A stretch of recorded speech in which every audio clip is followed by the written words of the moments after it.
Chapter 3284. It was not that he did not want to treat Yu the way he treated people on the internet. The main reason was that when they were on the internet, Yu's choice of words and tone was very much like a mature adult. However, when he saw the soft and cute little fellow standing in front of him, he found it difficult to communicate with him in the adult world, using the way adults communicated with each other. His first impression of him was too deeply ingrained. He was a child, an 8-year-old child. Even though he knew that this child was very smart, it was difficult for him to interact with him in an overly mature way. Although this child had a cute and tender face and was wearing overalls, looking like a little gentleman, his expression was so mature. Between his eyebrows, there was no childishness that a child of his age should have. Instead, there was an extremely steady and imposing aura. His aura was very strong. This was the first impression that Galen had when he saw this child. Yu glared at him coldly. Galen suddenly said in a serious tone, "All right, stop fooling around." Regaining his serious expression, he looked at Xianxia and asked, "Did you have a safe trip back?" Xianxia said, "We met people from the Interpol on the way back. We were almost invited back to the ICPO headquarters for a cup of tea." "Was it that snow fox?" "Yes." As expected, Galen's face suddenly turned gloomy. "That woman is really like a ghost that won't go away." Xianxia said expressionlessly, "Apart from her, all the members of the Alpha Squad that she served in were killed by my mercenary group. Naturally, she could not forget me and hated me to the core." "What happened in the end?" "She didn't have a search warrant and couldn't find any concrete evidence, so she went back." Galen smiled. "You must have discovered her tracks long ago, so you purposely set her up. The ICPO is in political turmoil now. Everyone wants to be the chief of police. The power is divided and the power is dispersed. Therefore, even if you invite me back to the headquarters, you can't do anything to me." Xianxia looked at Alice. "Where's father?" "Boss?" "The boss left a while ago and hasn't returned yet." Gong Xiaoying had left a while ago because of Yun Shishir's wedding. He knew about Yun Shishir's wedding and was hesitating whether he should go or not. He did not tell anyone about this matter. One morning he led a team of mercenaries and left the island. Until now, he still hadn't returned. "Not back yet?" Xianxia was surprised and worried. Yu and Xianxia looked at each other in surprise. He did not expect that Gong Xiaoying would not be on the island. He was no longer on the island. Where could he have gone? Xianxia was a little worried. Because of his sister's wedding, his father seemed to have suffered a big blow.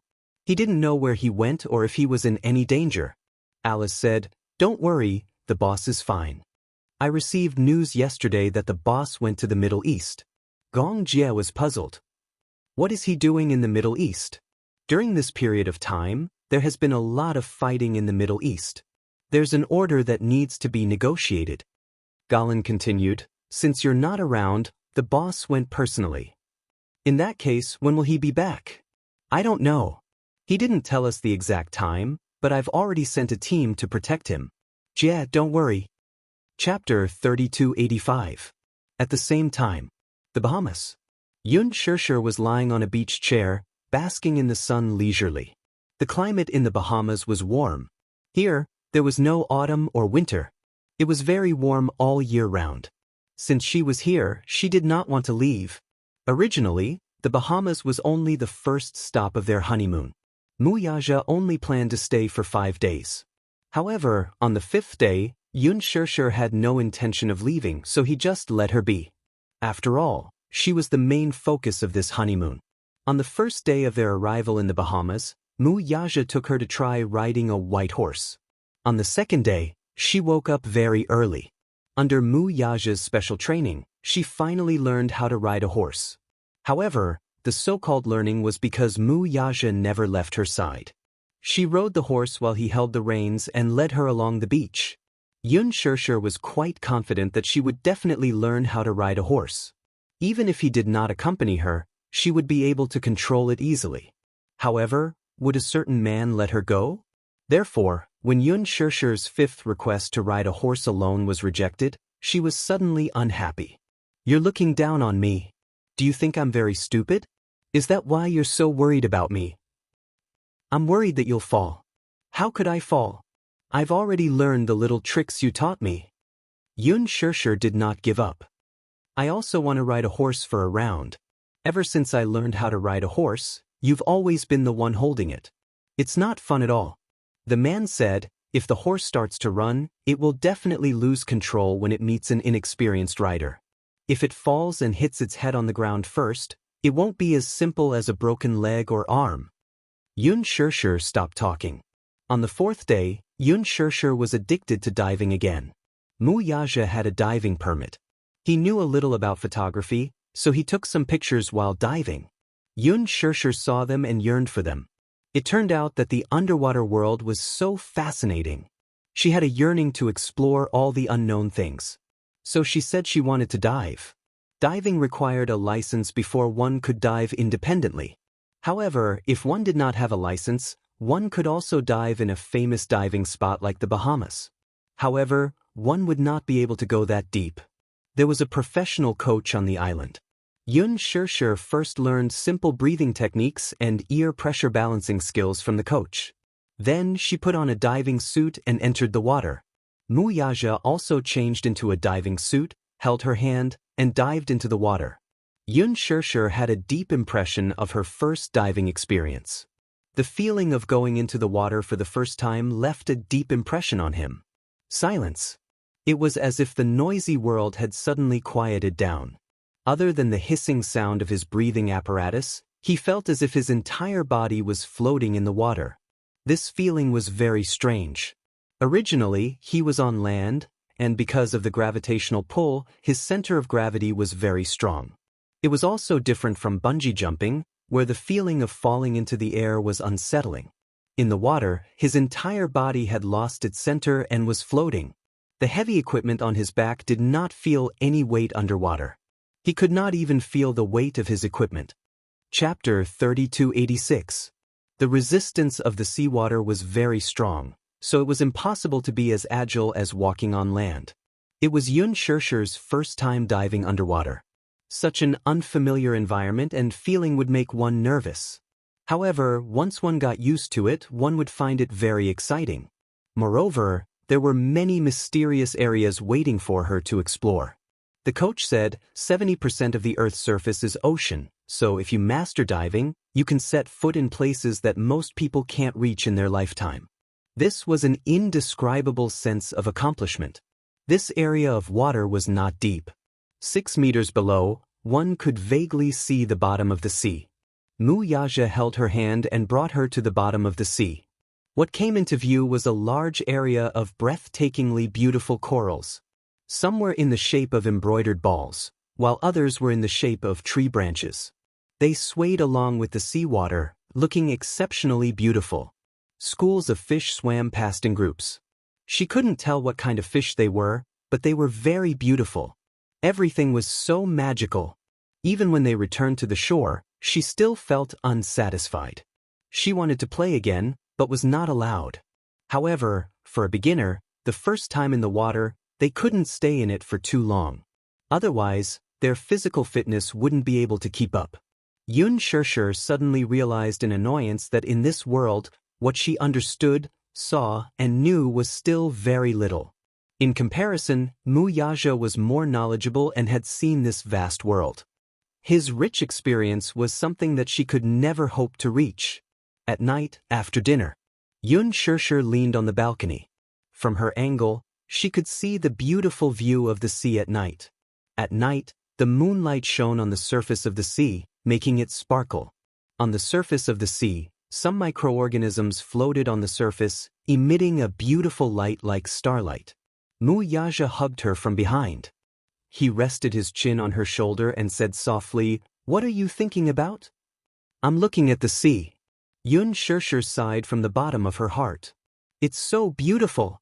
She was a little obsessed with the scenery, but she didn't know that the man behind her was also obsessed with the scenery in front of him. His large palm gently reached into the hem of her robe, stirring up the fire.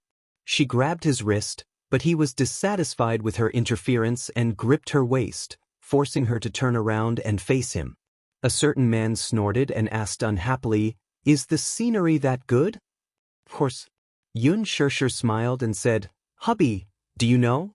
I've never seen such a beautiful sea view in my entire life. The beautiful scenery would really open one's mind and move one's heart.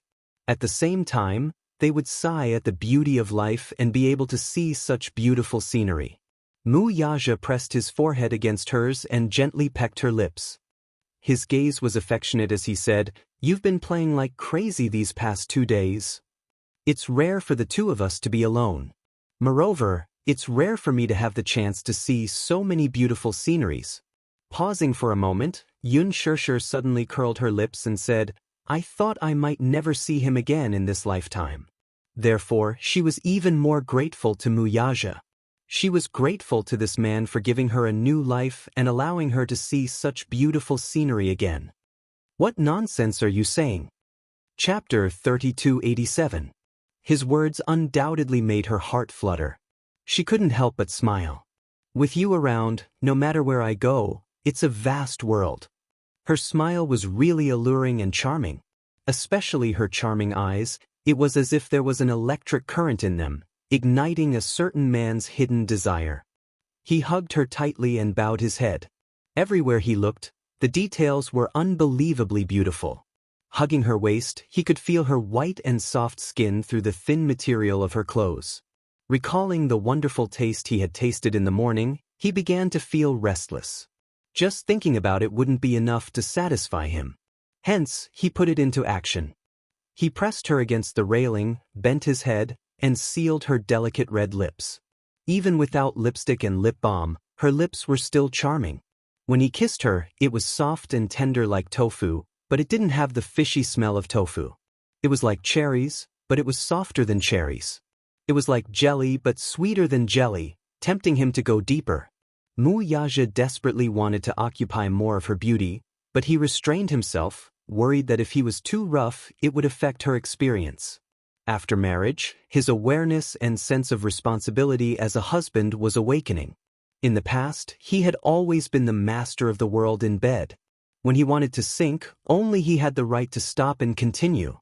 Plus, he was so energetic. Sometimes, after doing it a few times, he still didn't want to stop. Hence, only when she couldn't bear the burden, he was willing to stop and stop. But now, he knew how to consider her feelings. He desperately hoped that she would have a better experience in the midst of love. Therefore, she knew how to take his feelings into consideration. In this aspect, he was not as aggressive as before, rushing to attack a city and seize it by force as soon as his desire arose. Instead, he was much more patient, waiting for her emotions to stir before he went deeper into her body. Yun Shirshir pushed him and couldn't help but say coquettishly, "I haven't showered yet." "Anyway, you have to shower later. Leave it with me." Yun Shirshir was angry and anxious, but she couldn't dissuade him, so she let him pick her up and press her on the bed. Under the warm wall lamp, the man lowered his head and gazed at her. The corners of his mouth curled up, and his smile was extremely devilish. His handsome face was endowed with more and more depth by the dark night. Even now, when she looked at him, her mind was captivated by the devilish curve at the corner of his lips. She held his face and gently planted a kiss on his cheek. "I love you," she said softly. A certain man was finally satisfied. He clasped her waist with his big palm and hugged her. Using this position, he could occupy her even more deeply. 2 hours later, after the storm had ended, he hugged her in his arms and whispered sweet nothings to her. Even though her body was drenched in sweat, Yun Shirshir was too lazy to move. He wanted to carry her to take a bath, but she nestled in his arms and refused to move. His long black hair cascaded down his chest, accentuating his tan skin, making him look even more seductive. Yun Shirshir felt that just hugging him like this was enough to satisfy her. She heaved a long sigh of relief. While her limbs were weak, her heart was filled with happiness. Chapter 3288. Yun Shirshir suddenly looked up at him. She rested her chin on his chest and her eyes were filled with a gentle smile. "Honey, do you know? These few days have been the happiest days of my life." There would always be different feelings of happiness in life.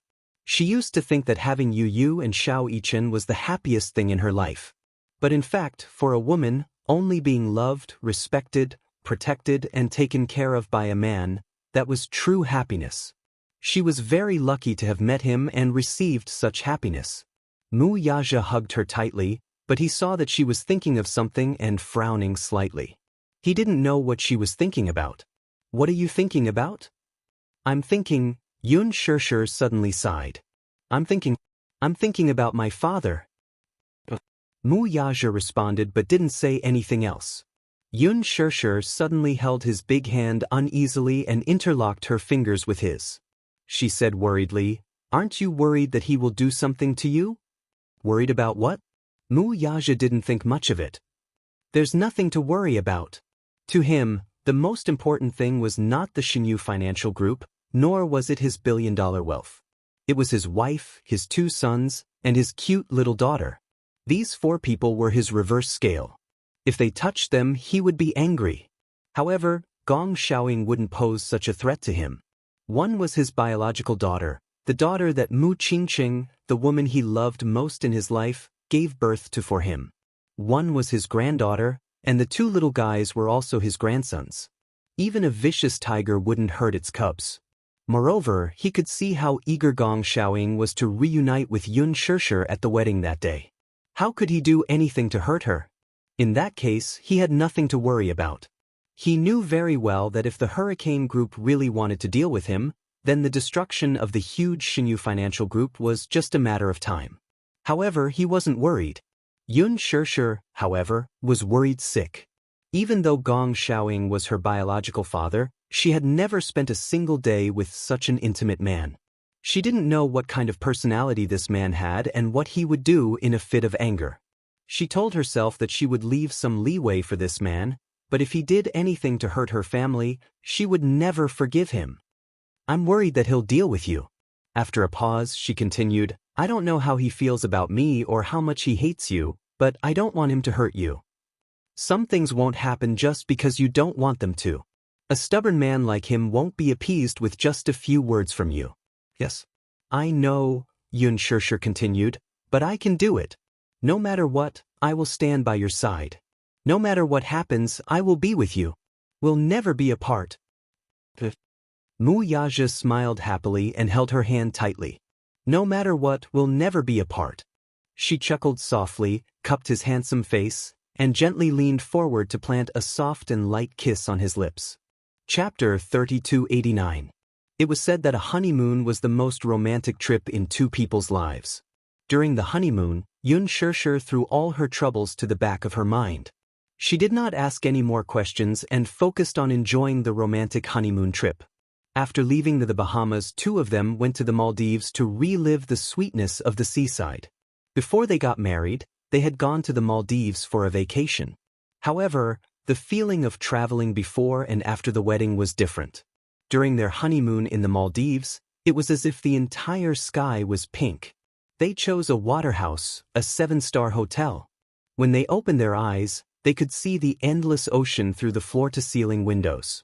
The blue sky seemed to be connected to the green sea, and there was no end in sight. The waterhouse in the Maldives was a luxurious house located on the sea. Outside the floor-to-ceiling windows, there was a balcony. There was a staircase on the balcony that led straight to the sea. They walked down the stairs and sat on the steps. Their feet landed gently in the sea. When the cold sea water submerged their ankles and soaked their feet in the cool sea water, they felt so relaxed that they could float. The Maldives was a paradise that made people forget to return. Here, lying on a beach chair, once they lay down, they did not want to move at all. After leaving the Maldives, the 2 of them flew to Paris to experience the French romance. She had thought that Paris would be the last stop. However, when the plane landed, she looked at the unfamiliar country. For a moment, a certain man gave her quite a pleasant surprise. Santorini Island on the Aegean Sea was an island ring formed by a group of volcanoes. Santorini Island was the largest island in the ring, and it was also called Thera. This was the southernmost point of the Kizraz Islands.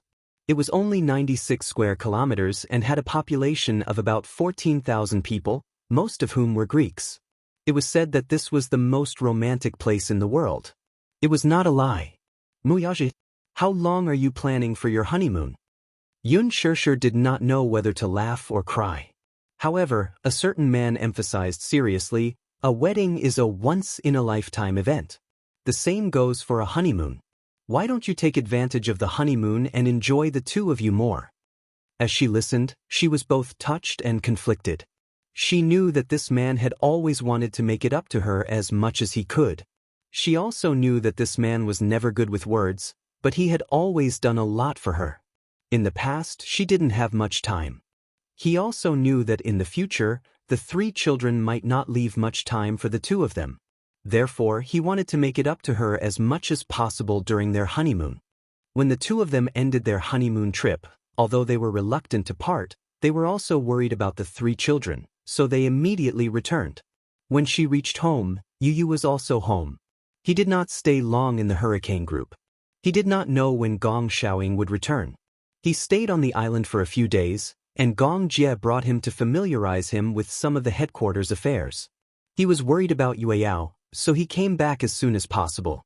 Naturally, he did not mention that he had followed Gong Jie to the headquarters of Hurricane Group. He was afraid that Xianxia would be worried. Naturally, Mu Yichen kept his mouth shut as well. In the few days that Yu was not around, the little guy had been tormented by his sister. Chapter 3290. Everyone says that nannies nowadays are unreliable. Some nannies are irresponsible and even hit and scold the children. Not long ago, I heard that there was a fatal accident in a high-class condominium. A nanny threw her employer's child down from the balcony. The child stopped breathing on the spot. Apparently, because she coveted her employer's wealth, she stole a few valuable pieces of jewelry. The employer's wife found out, but she didn't call the police on account of their relationship as master and servant. Instead, she ordered the nanny to stop. In the end, not only was the nanny ungrateful, she even bore a grudge. She hated the fact that the mistress exposed her on the spot and lost face.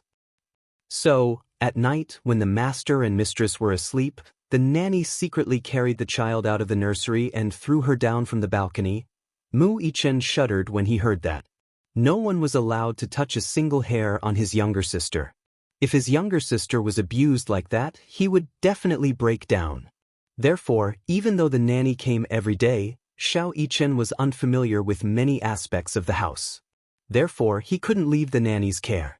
Even when the nanny was changing diapers, he would stand by the side and carefully watch her every move.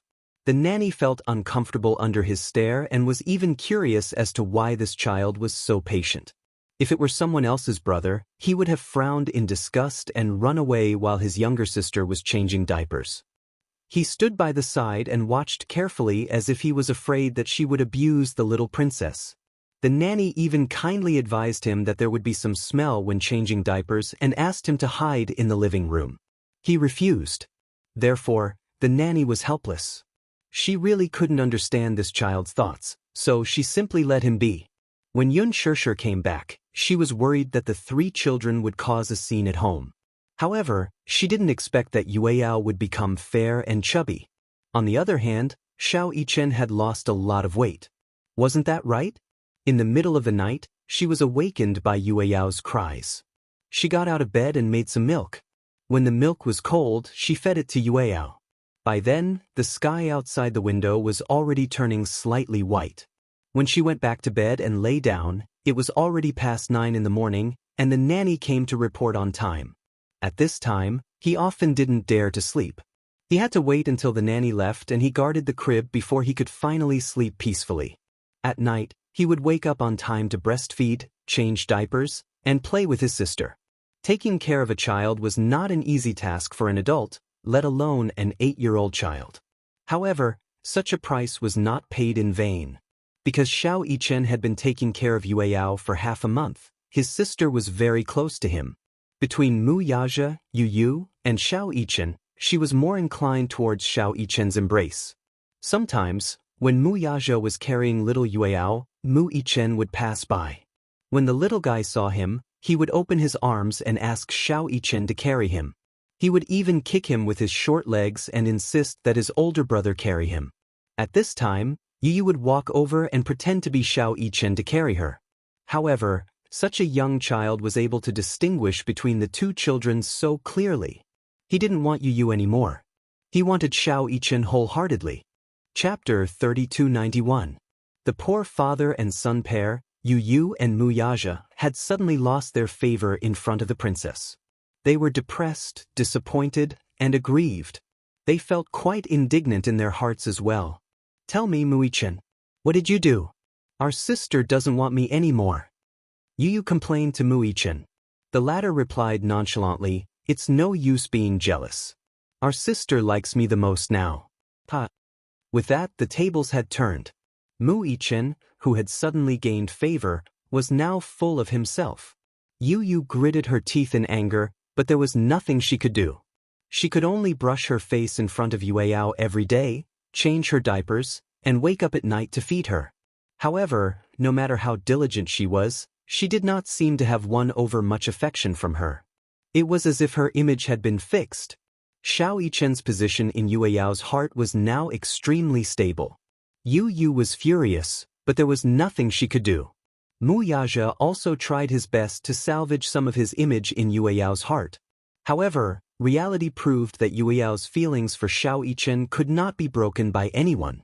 Yu even mentioned this matter to Xianxia, feeling wronged. A certain man, who was her uncle, heard about this and threatened to take back his position in Yueyao's heart. However, Xianxia brought another piece of news during this call. Yu, do you still remember Litsis? Why did you suddenly mention him? Yu paused and said slowly, of course, I remember him. Litsis was the boss behind the dark web. His dark web operated an extremely filthy, extraordinary transaction that was unknown to others. Litsis was a Latino-Italian. In his early years, he was a businessman. After his company went bankrupt, he colluded with a few of his partners and set up the dark web to conduct illegal transactions. He owned a luxurious cruise ship.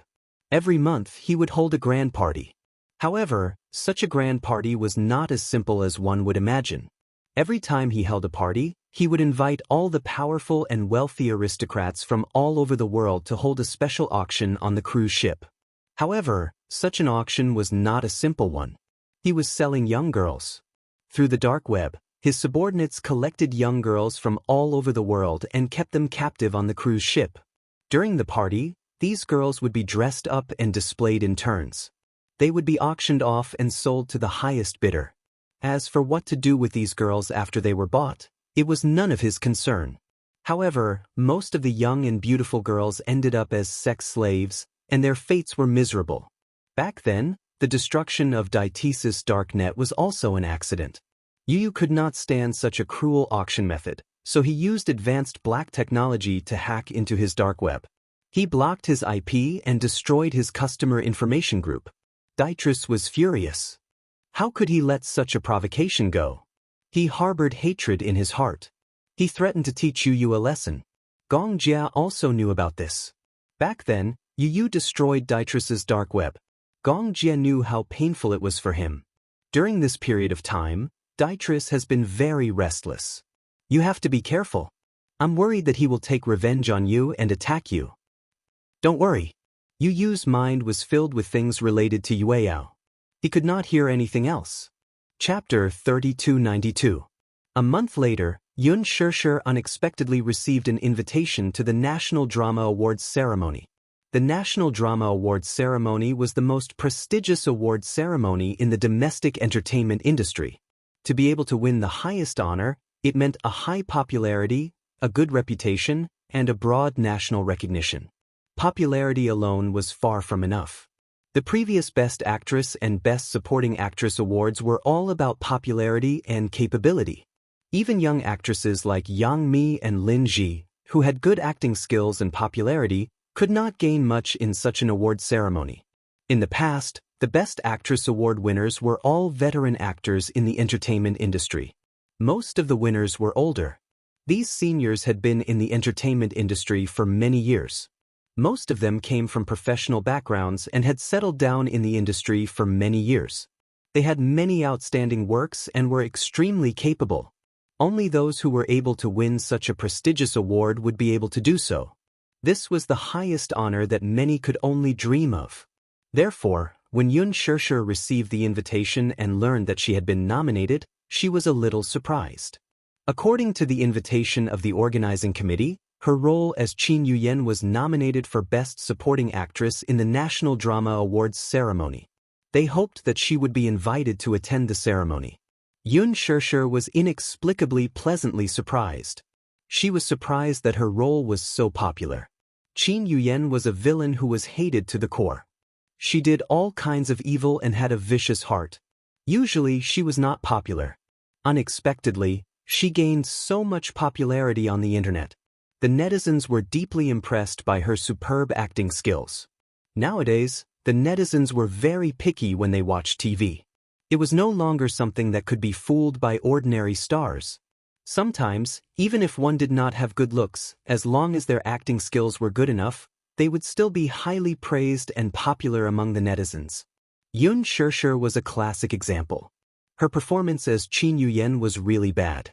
But because it left a deep impression on the audience and made them gnash their teeth in hatred, it showed how good her acting was. There were a total of 3 nominations. In the first round, the nominees were selected through the voting of the netizens. In the second round, the netizens also voted for the Best Supporting Actress on Weibo. According to the selection of the judges, 3 people with popularity and acting skills would be sent to the list of nominees. Even though it was just a nomination, Xianxia was already overwhelmed by the favor. Ever since that accident, she had disappeared from the entertainment industry without a trace. Wuxia had been very protective of her all this while. The media had been trying to find out more about her, but they were always blocked from doing so. As a result, she did not officially leave the entertainment industry, but she had been separated from the industry for many years. When she received the notice, she hesitated whether she should go or not. However, Wuxia said, "I'll go with you." She was a little shocked because she originally thought that he would object. All along, he had been very opposed to her working in the entertainment industry. To him, it was a foul and materialistic place that did not suit her. Therefore, even after her confinement, she never mentioned going back to work. She was always worried that he would get angry. However, she did not expect that he would take the initiative to accompany her to the awards ceremony. Xianxia felt like she was dreaming. Chapter 3293. She did not expect him to take the initiative to accompany her to the awards ceremony. Xianxia felt like she was dreaming. "But, don't you want to go?" "Yes, I do." She hesitated for a moment and said weakly, "I'm just afraid that you won't be happy. My wife has been nominated for an award. Why would I be unhappy?" Wuxia did not think much of it and said, "Besides, acting is your hobby. In the future, if you want to return to the entertainment industry, it's not impossible. However, acting can't be your main business. After all, we made a promise that no matter how busy you are, you must take care of your family. I'm just afraid that you'll focus on this job and return to work early and return late like before. Your daughter will be very lonely without you by her side." Xianxia nodded, somewhat touched by his compromise. One had to know that it was not easy for this man to make such a concession. What he said made sense. Although he agreed to let her return to acting, she had to wait until her daughter was older, at least 2 or 3 years old, before she could return to the entertainment industry. However, this so-called return was not to make it a career. As he said, if she liked it, it was not a bad idea to treat it as a hobby. Occasionally, she would take on a few scripts and strive for perfection.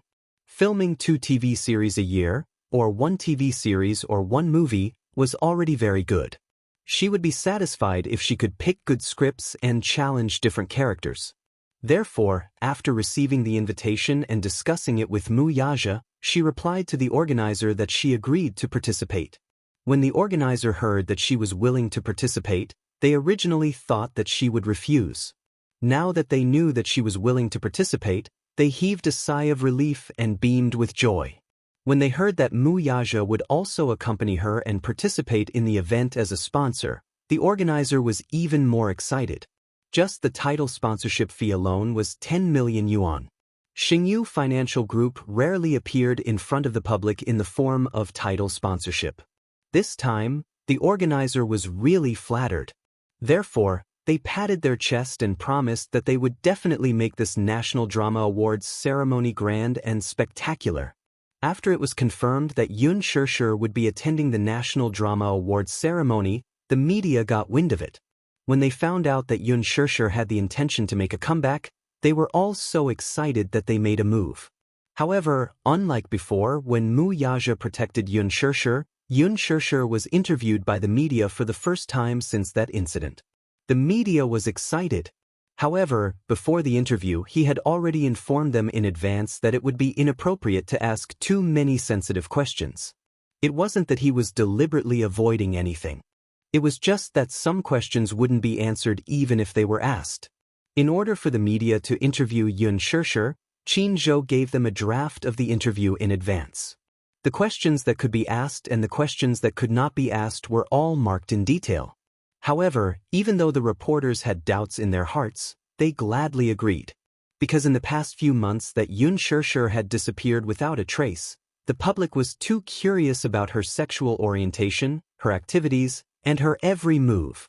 It was said that because of that accident, she had lost her eyesight and was in danger of losing her sight. It was also said that after that accident, she was found to be pregnant. Therefore, she stopped all the publicity and activities and focused on preparing for the pregnancy. Chapter 3294. Some time ago, Mu Yaja had even meticulously prepared an eye-catching wedding for her. It was said that he had invited many distinguished guests to witness their sacred wedding. In short, there were all kinds of rumors about Xianxia, but none of them were accurately verified. Most of the rumors came from experienced media personnel who had dug up information from various channels. Xianxia did not know how these professional media personnel did it. Back then, in order to protect her and their unborn daughter, Mu Yaja had strictly controlled the situation. He had cut off all news of anyone who got close to her. Even when their daughter was born, the reporters outside the hospital waited for 3 days and 3 nights, but they did not manage to get a single useful photo. He had protected her so well, but these media personnel still managed to get hold of some clues. During the interview, the reporters threw out sharp questions one after another. After all, she had been away from the public for a long time, and the public was too curious about her. During the interview, Xianxia walked into the dressing room. She was exhausted from being pestered by the reporters and sat in front of the dressing table. She walked over from the side. Seeing her tired expression, she could not help but smile. "Are you tired?" Sure. Does Chairman Mu agree to your comeback? As long as I don't get too tired and neglect my family because I'm busy with work, he won't have any objections." She laughed. "Why did you decide to make a comeback?" "I didn't say that I've decided to officially make a comeback, but if there are any good scripts, I'll consider taking them. This interview is just to coincide with the National Drama Festival." After a pause, Xianxia continued, "If I can really win an award, it'll be considered as fulfilling a wish of mine." She lowered her head and looked at her reflection in the mirror with a lonely gaze. These 2 days, she seemed to be a little uneasy and absent-minded. When Xianxia passed the bag in her hand to her hand actually trembled. She seemed to have thought of something, and a trace of self-reproach appeared on her face. She blinked and tears fell. "What's wrong with you?" Xianxia couldn't help but worry when she saw this. She had a feeling that she was in a bad state recently. Inexplicably, he stared at her face in a daze for a long time. Otherwise, he would not respond even after shouting for a long time. His mind was always wandering, and no one knew what he was thinking. "Are you okay?" Xianxia said with concern. "I noticed that you've been absent-minded recently." She shook her head. "It's nothing. Don't worry. Are you feeling unwell? If you're not feeling well, I'll give you a day off." "I'm just worried about the National Drama Festival. If something unexpected happens, it'll be over if you don't win the award. I thought it was something big." Xianxia said helplessly, "Just because of this? Actually, I'm quite confident about winning the award. You don't have to worry. Even if I don't win, I won't be disappointed. After all, acting is no longer that important to me." She bit her lower lip and looked at her, hesitating to say something. She really wanted to confess everything to her, But when she saw Yun Shirshir looking at the mirror, she swallowed her words. After touching up her makeup, Yun Shirshir returned to the interview room to continue the interview with another TV station. She sat in Yun Shirshir's seat and clenched her fists as if she had made up her mind about something. Chapter 3295. She took out a letter from her bag and bit her lower lip as she gripped it tightly. That night, after the interview, Yun Shirshir was about to remove her makeup when her assistant suddenly walked over and handed her a letter. Yun Shirshir took it and lowered her head to look at it. It was an exquisitely made invitation. She could not help feeling curious and raised her head to ask, "What is this?" The assistant's expression was a little unnatural as she stammered, This is an invitation to the charity banquet." "What charity banquet?" Yun Shirshir was confused. Her assistant explained, "Don't you know? This is an internationally renowned charity banquet. Many legendary figures will be attending." "Yes. I heard that many investors and producers will be there. Shirshir, you must go. Who knows, you might be able to get a good film contract." As she said this, there was a complicated look in the assistant's eyes. Yun Shirshir took it and saw that the date was the day after tomorrow. She did not seem to have any work to do the night after tomorrow. The venue for the charity banquet was a private cruise ship. Yun Shirshir said, "Actually, I'm not interested in film contracts.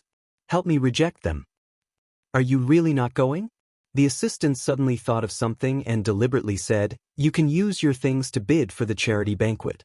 The money from the auction will be used for charity. Who knows, it might be able to help little Yueyao." Yun Shirshir's heart could not help but move when she said this. Doing more good deeds is to accumulate blessings for oneself and also for one's loved ones. Yun Shirshir could not help but smile when she heard this. "Is it the day after tomorrow?"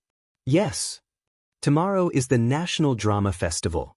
If it's the day after tomorrow, I can use my jewelry to participate in the auction. Are you going?" "Hearing you say this, I think it makes sense. I also hope to accumulate some blessings for Yueyao." She was stunned for a moment before she gritted her teeth and forced a smile. However, when she turned around to face the corner of the wall, she furrowed her brows. She seemed to be a little worried, or perhaps, she was filled with immense guilt. After Yun Shirshir left, Mu Shi, who was hiding in a corner, hurriedly took out her phone and looked around vigilantly before dialing a number.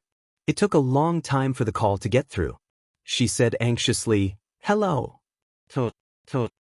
I have already given her the invitation letter. Can you let my parents go now?" The man's voice, which had been altered, came from the other end. "How would I know if you gave it to me or not? What if you don't give it to me and are trying to trick me? Do you think I'll believe you so easily? I'm really giving it to you." Mu Shi's face flushed red as tears streamed down her cheeks. "Why would I lie to you? My parents are in your hands, how would I dare to lie to you? I did everything according to your instructions. What else do you want me to do? Do you still remember what I asked of you? Only when Yun Shirshir is here will our deal be valid." The man paused for a moment before continuing. "The day after tomorrow, until Yun Shirshir shows up at the banquet, I'll let your parents go." She was furious. "You didn't keep your word." Chapter 3296. "Since you've kept your promise, I'll keep mine too. Don't worry, your parents are safe and sound." She was stunned for a long time before she finally took a step back. "All right. If that's the case, then let me hear my parents' voices. I want to make sure that they're safe and sound." The man on the other end sneered. "Impossible. Don't make such unreasonable demands." "How is this an unreasonable request?" "As a condition, I must at least confirm my parents' safety before I continue to fulfill our agreement." Mu Shi's refusal to admit that there was a deal between them was probably due to her guilt. The man was clearly unwilling to back down as he coldly said, "Dream on. You didn't do anything to them, did you?" She asked suspiciously. "How can that be? There are bargaining chips, I can't possibly do anything to them. I don't believe you." "It's your business if you don't believe me. Then, let me hear their voices," she persisted. Suddenly, she threatened, "If not, I'll take back that invitation." There was a sudden heart-palpitating silence on the other end. It seemed that her threat had finally taken effect. Then, following a series of soft sounds, a man's trembling voice could be heard. Mu Shi, Dad. When she heard the familiar and weathered voice, the worry and uneasiness she had been feeling these past few days caused her legs to give way. She knelt on the ground with tears rolling down her cheeks. Dad, are you okay? Is Mom okay? The man's voice on the other end was tired and restrained. His voice was hoarse and trembling. She did not know what kind of shock and torture he and her mother had been through these past few days. I'm fine. You don't have to worry. How could she believe him when he told her not to worry? She asked worriedly, Did they hit you or mistreat you? They didn't mistreat me. The man's voice trembled as he said this. She felt even more worried when she heard this. She knew that her father did not dare to tell the truth in front of those people, so he was avoiding the main point and dwelling on the trivial. She carefully asked, Did they give you food? There was another period of silence on the other end. Then, there was a series of soft sounds, followed by a man's voice. Did you hear that? They are all fine. You can rest assured now.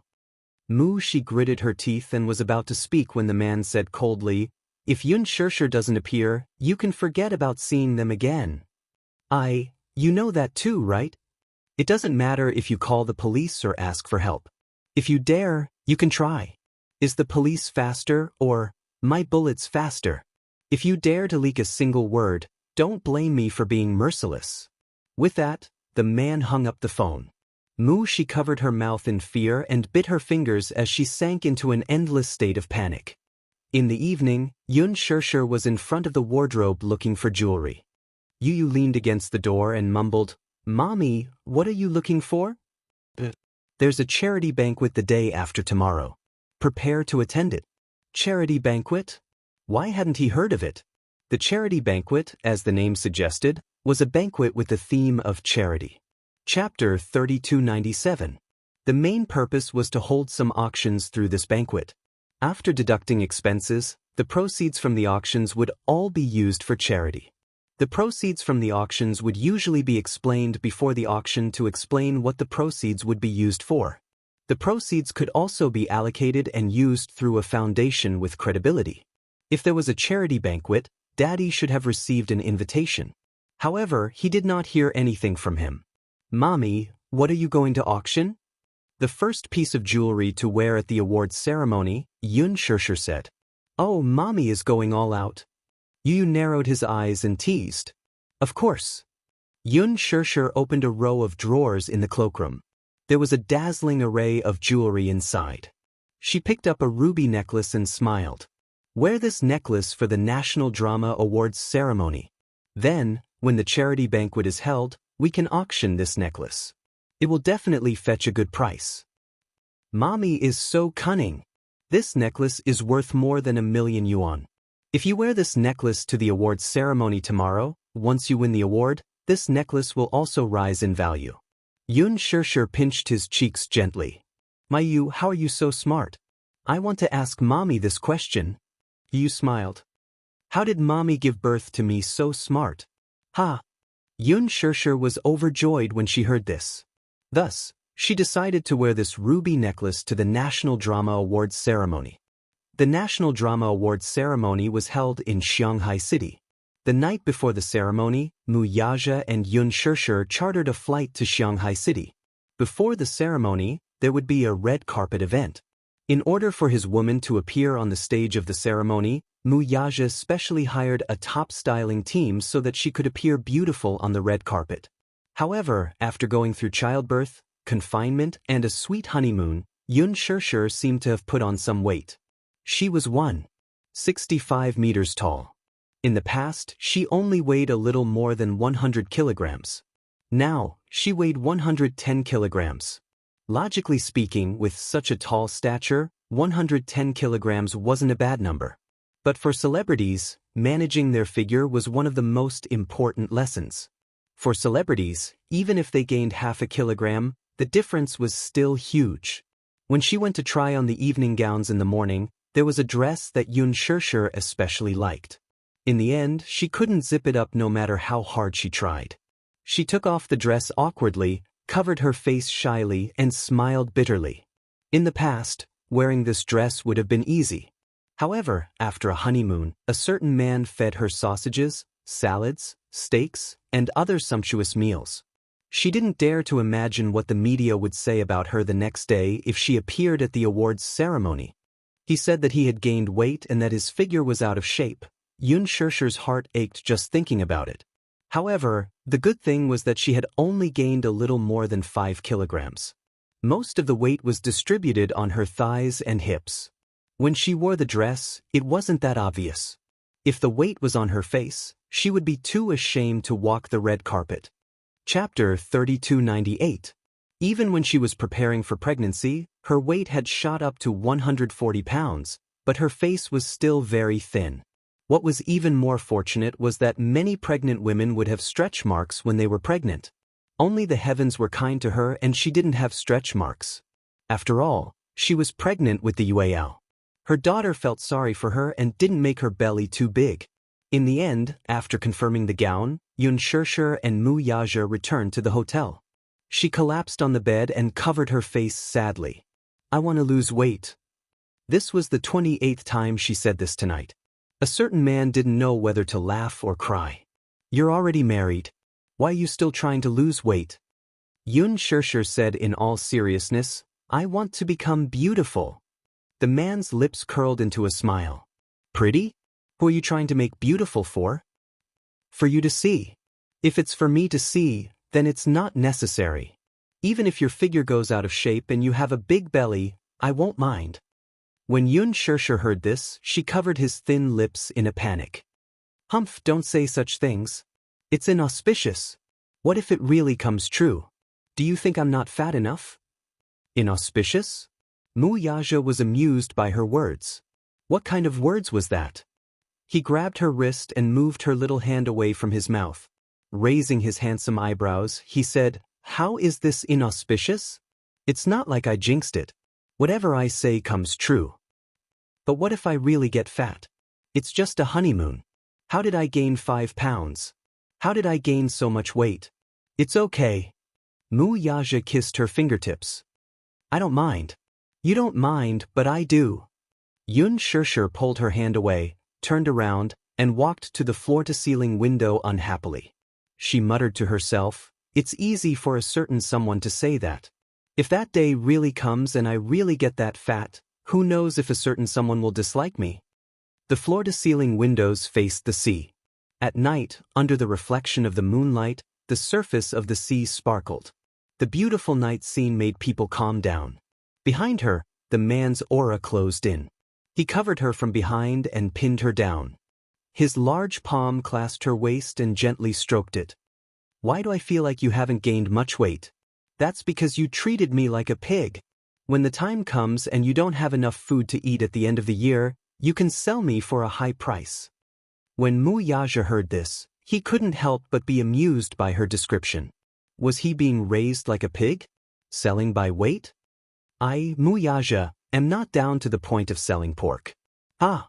Xianxia wanted to turn around but was pinned down by him. She muttered, "Hey, don't press on me. You're so heavy." "The sea view is so beautiful. Haven't you always wanted to see the sea?"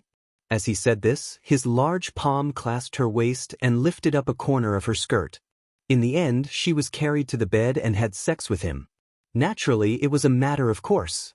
On the bed, a certain man instantly turned into a beast and swallowed her whole. However, that night, Wuxia knew how to control himself. After having sex with her once, he stopped and the two of them slept in each other's arms. Chapter 3299. The National Drama Festival was at night. On the red carpet, the stars were shining brightly. The Lincoln limousine was parked at the entrance of the venue. Xianxia sat in the car and looked at the crowd in front of her. The spotlights were flashing continuously. It seemed like she had not seen such a scene in a long time. On the red carpet, the stars were shining brightly. The celebrities who had already arrived walked down the red carpet and were baptized by the spotlights. Finally, they left their signature on the autograph board. Xianxia suddenly grabbed his hand nervously. Her palm was covered in a layer of cold sweat, obviously because she was nervous. He placed his hand on the back of hers and smiled at her. "What's wrong? Are you nervous? There are so many people. After all, I haven't experienced such a scene in a long time. I'm not used to it for a while." Xianxia lamented. "I heard that the number of guests for this year's National Drama Festival is the highest in history. Moreover, there are many capable veteran actors. In the same batch of nominees as me, there's an outstanding veteran actor. I don't know if I'll still have a chance to win with her around." "Don't be nervous." He was accompanying her. The moment the car door opened, the media rushed over like a tidal wave and raised their cameras. Before Xianxia could get out of the car, she was blinded by the spotlights that came out of nowhere. It was too bright. For a moment, her world was as bright as day. Wuxia got out of the car first. Then, he turned around and held her hand, helping her out of the car like a gentleman. The two of them were instantly surrounded by the media. Questions came one after another like a cannonball. The staff in charge of maintaining order at the scene immediately rushed over and separated the media from the reporters. Xianxia and Wuxia were finally released. It was too crazy. It had been a long time since they had seen such a scary scene. Xianxia and Wuxia walked down the red carpet and gradually got used to the spotlights. Xianxia was also used to it. She smiled proudly and hooked her arm around Wuxia's arm. The couple, a handsome man and a beautiful woman, exuded their aura. It was not their first time appearing together in front of the media. However, this was the first time they were together after the wedding. Back then, when Wuxia had announced their relationship, many media outlets had been secretly criticizing them. There was no other reason other than the fact that they had hatched a conspiracy theory. They believed that the reason why the two of them got together was because they were using each other. Back then, Wuxia had just left the Mu Group. Even though he had founded the Xianxia Financial Group, his foundation was not very stable. Therefore, he needed a source of hype. In order to get listed, he naturally needed fame. Therefore, he made use of Xianxia to hype up their relationship and bring attention to the company. As for Xianxia, the media speculated that she was unscrupulous in order to marry into a rich family. She had already given birth to 2 sons, but she still did not hold a wedding. Even though Wuxia said that the two of them had already registered their marriage, the marriage certificate had not been posted yet.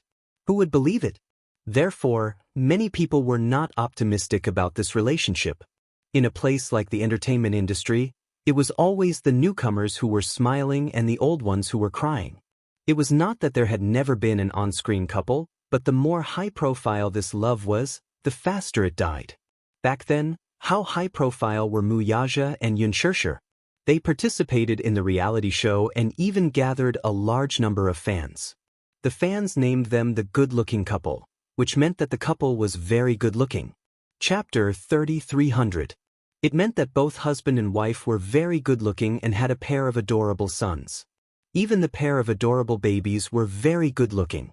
They were already so good-looking at such a young age. There was no doubt that when they grew up, they would be even more good-looking. In the end, the public display of affection was so high-profile that it even came to fruition. Many female celebrities who wanted to climb up the social ladder but still failed to do so.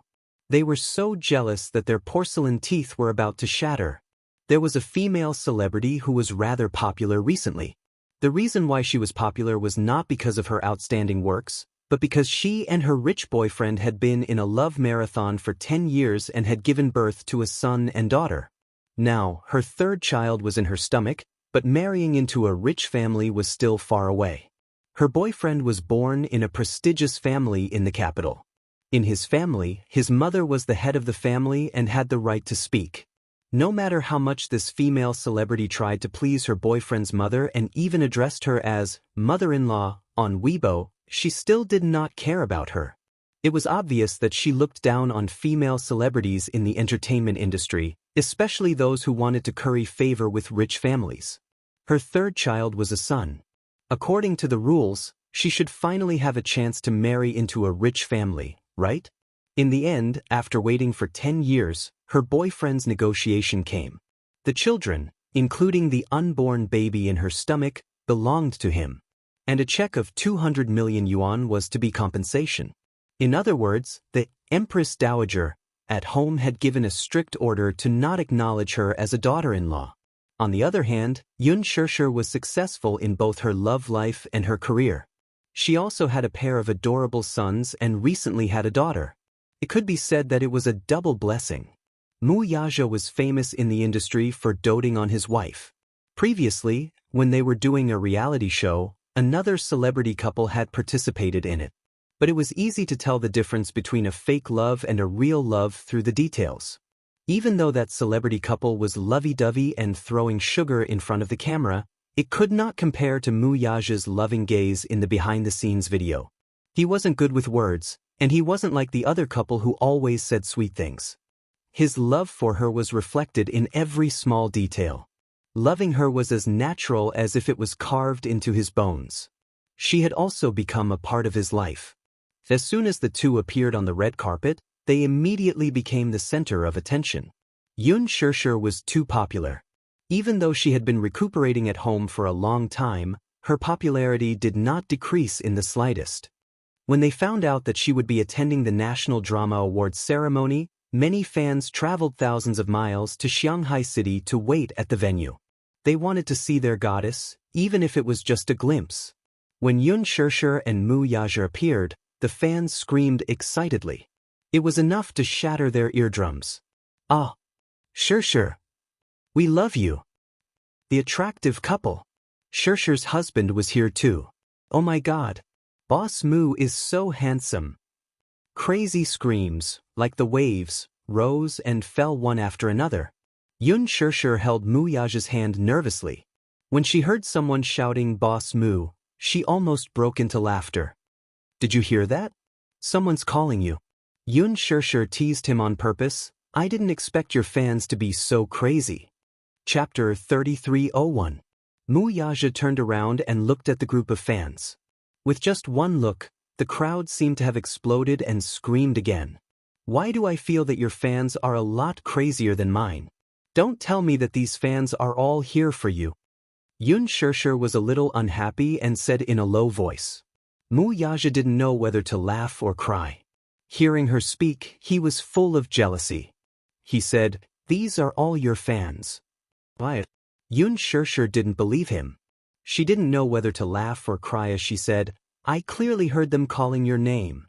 "However," Wuxia said, "because I'm your man, your fans love me and my dog." These words were very pleasing to her ears. Xianxia nodded happily and was very satisfied with his explanation. She held on to him as they walked to the front of the interview table and accepted a few simple interviews from the MC. The two of them walked to the front of the autograph board. Wuxia took the golden marker pen from the MC's hand and unscrewed the cap before passing it to her. It was only when she finished signing her name that he picked up the pen and signed his name. His flamboyant signature stuck closely to her signature and became the most eye-catching scene on the autograph board. There was a burst of excited screams from the fans. To them, this kind of sweet public display of affection was their favorite. When some celebrities showed their affection to each other, they felt that it was pretentious, as if they had received a script in advance. It was even more fake than acting. However, for people who truly loved each other, their eyes couldn't be deceived at all. The deep love in their eyes couldn't be hidden at all. When Xianxia was signing, Wuxia's gaze was fixed on her hand with a gentle smile. He was very focused. When he was signing, Xianxia tilted her head to look at him. Her eyes were filled with the adoration of a little woman and the special love of a wife for her husband. The entire venue was suddenly surrounded by pink love bubbles. The fans were so excited that they were shouting for them. "Attractive couple! Attractive couple! Attractive couple!" Xianxia turned around and gracefully waved to her fans. However, as she turned around, she almost tripped on the steps beneath her feet. Wuxia hurriedly stretched out his hand to support her firmly, and only then did she manage to avoid falling. "Madam, be careful." Xianxia's lips twitched awkwardly. She secretly turned around and saw a camera frantically snapping shots in her direction. Wuxia immediately stepped forward to block her. He didn't do it deliberately, blocking her naturally. His large palm wrapped around her waist and pulled her into his embrace. They looked at each other and smiled. Then he walked into the venue with her in his arms. At that time, the venue was not full yet. Wuxia and Xianxia arrived early, so there weren't many celebrities sitting in the empty seats. The National Drama Festival was broadcasted live. Because it was a live broadcast, they were very particular about which time to appear. It's too early. But if it's too late, it won't do if they don't have a celebrity status.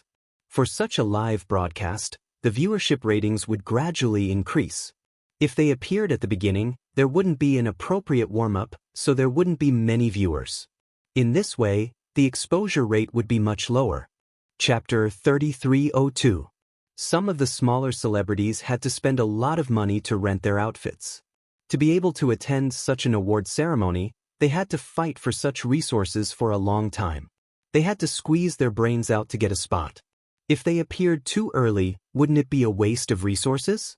Many celebrities dreamed of appearing last because the viewership ratings would reach a peak before the award ceremony started.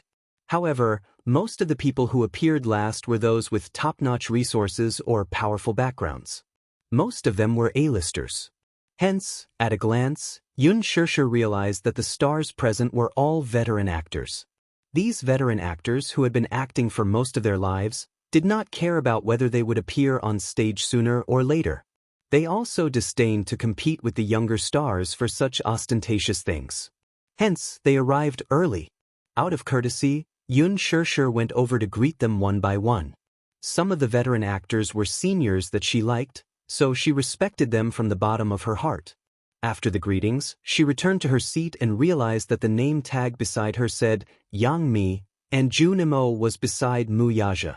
Her row was filled with Huanyu's artists. Not long after, Yang Mi and Li Jiuxian arrived. Li Jiuxian was Yang Mi's male companion. Xianxia noticed that the two of them were still very intimate even when they entered the venue.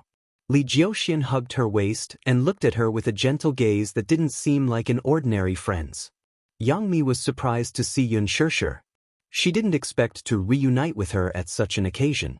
She had heard that there were some unforeseen events, so Xianxia had been in a semi-retired state. She didn't expect her to suddenly appear today and give her a big surprise. "Xia, why are you here?" "I've been nominated for Best Supporting Actress. The organizers invited me to attend the award ceremony." Yang Mi glanced at the people beside her and recognized Wuxia immediately. Her attitude immediately became respectful and careful. Xianxia knew that she was in awe of Wuxia. She smiled slightly and said, "Have a seat."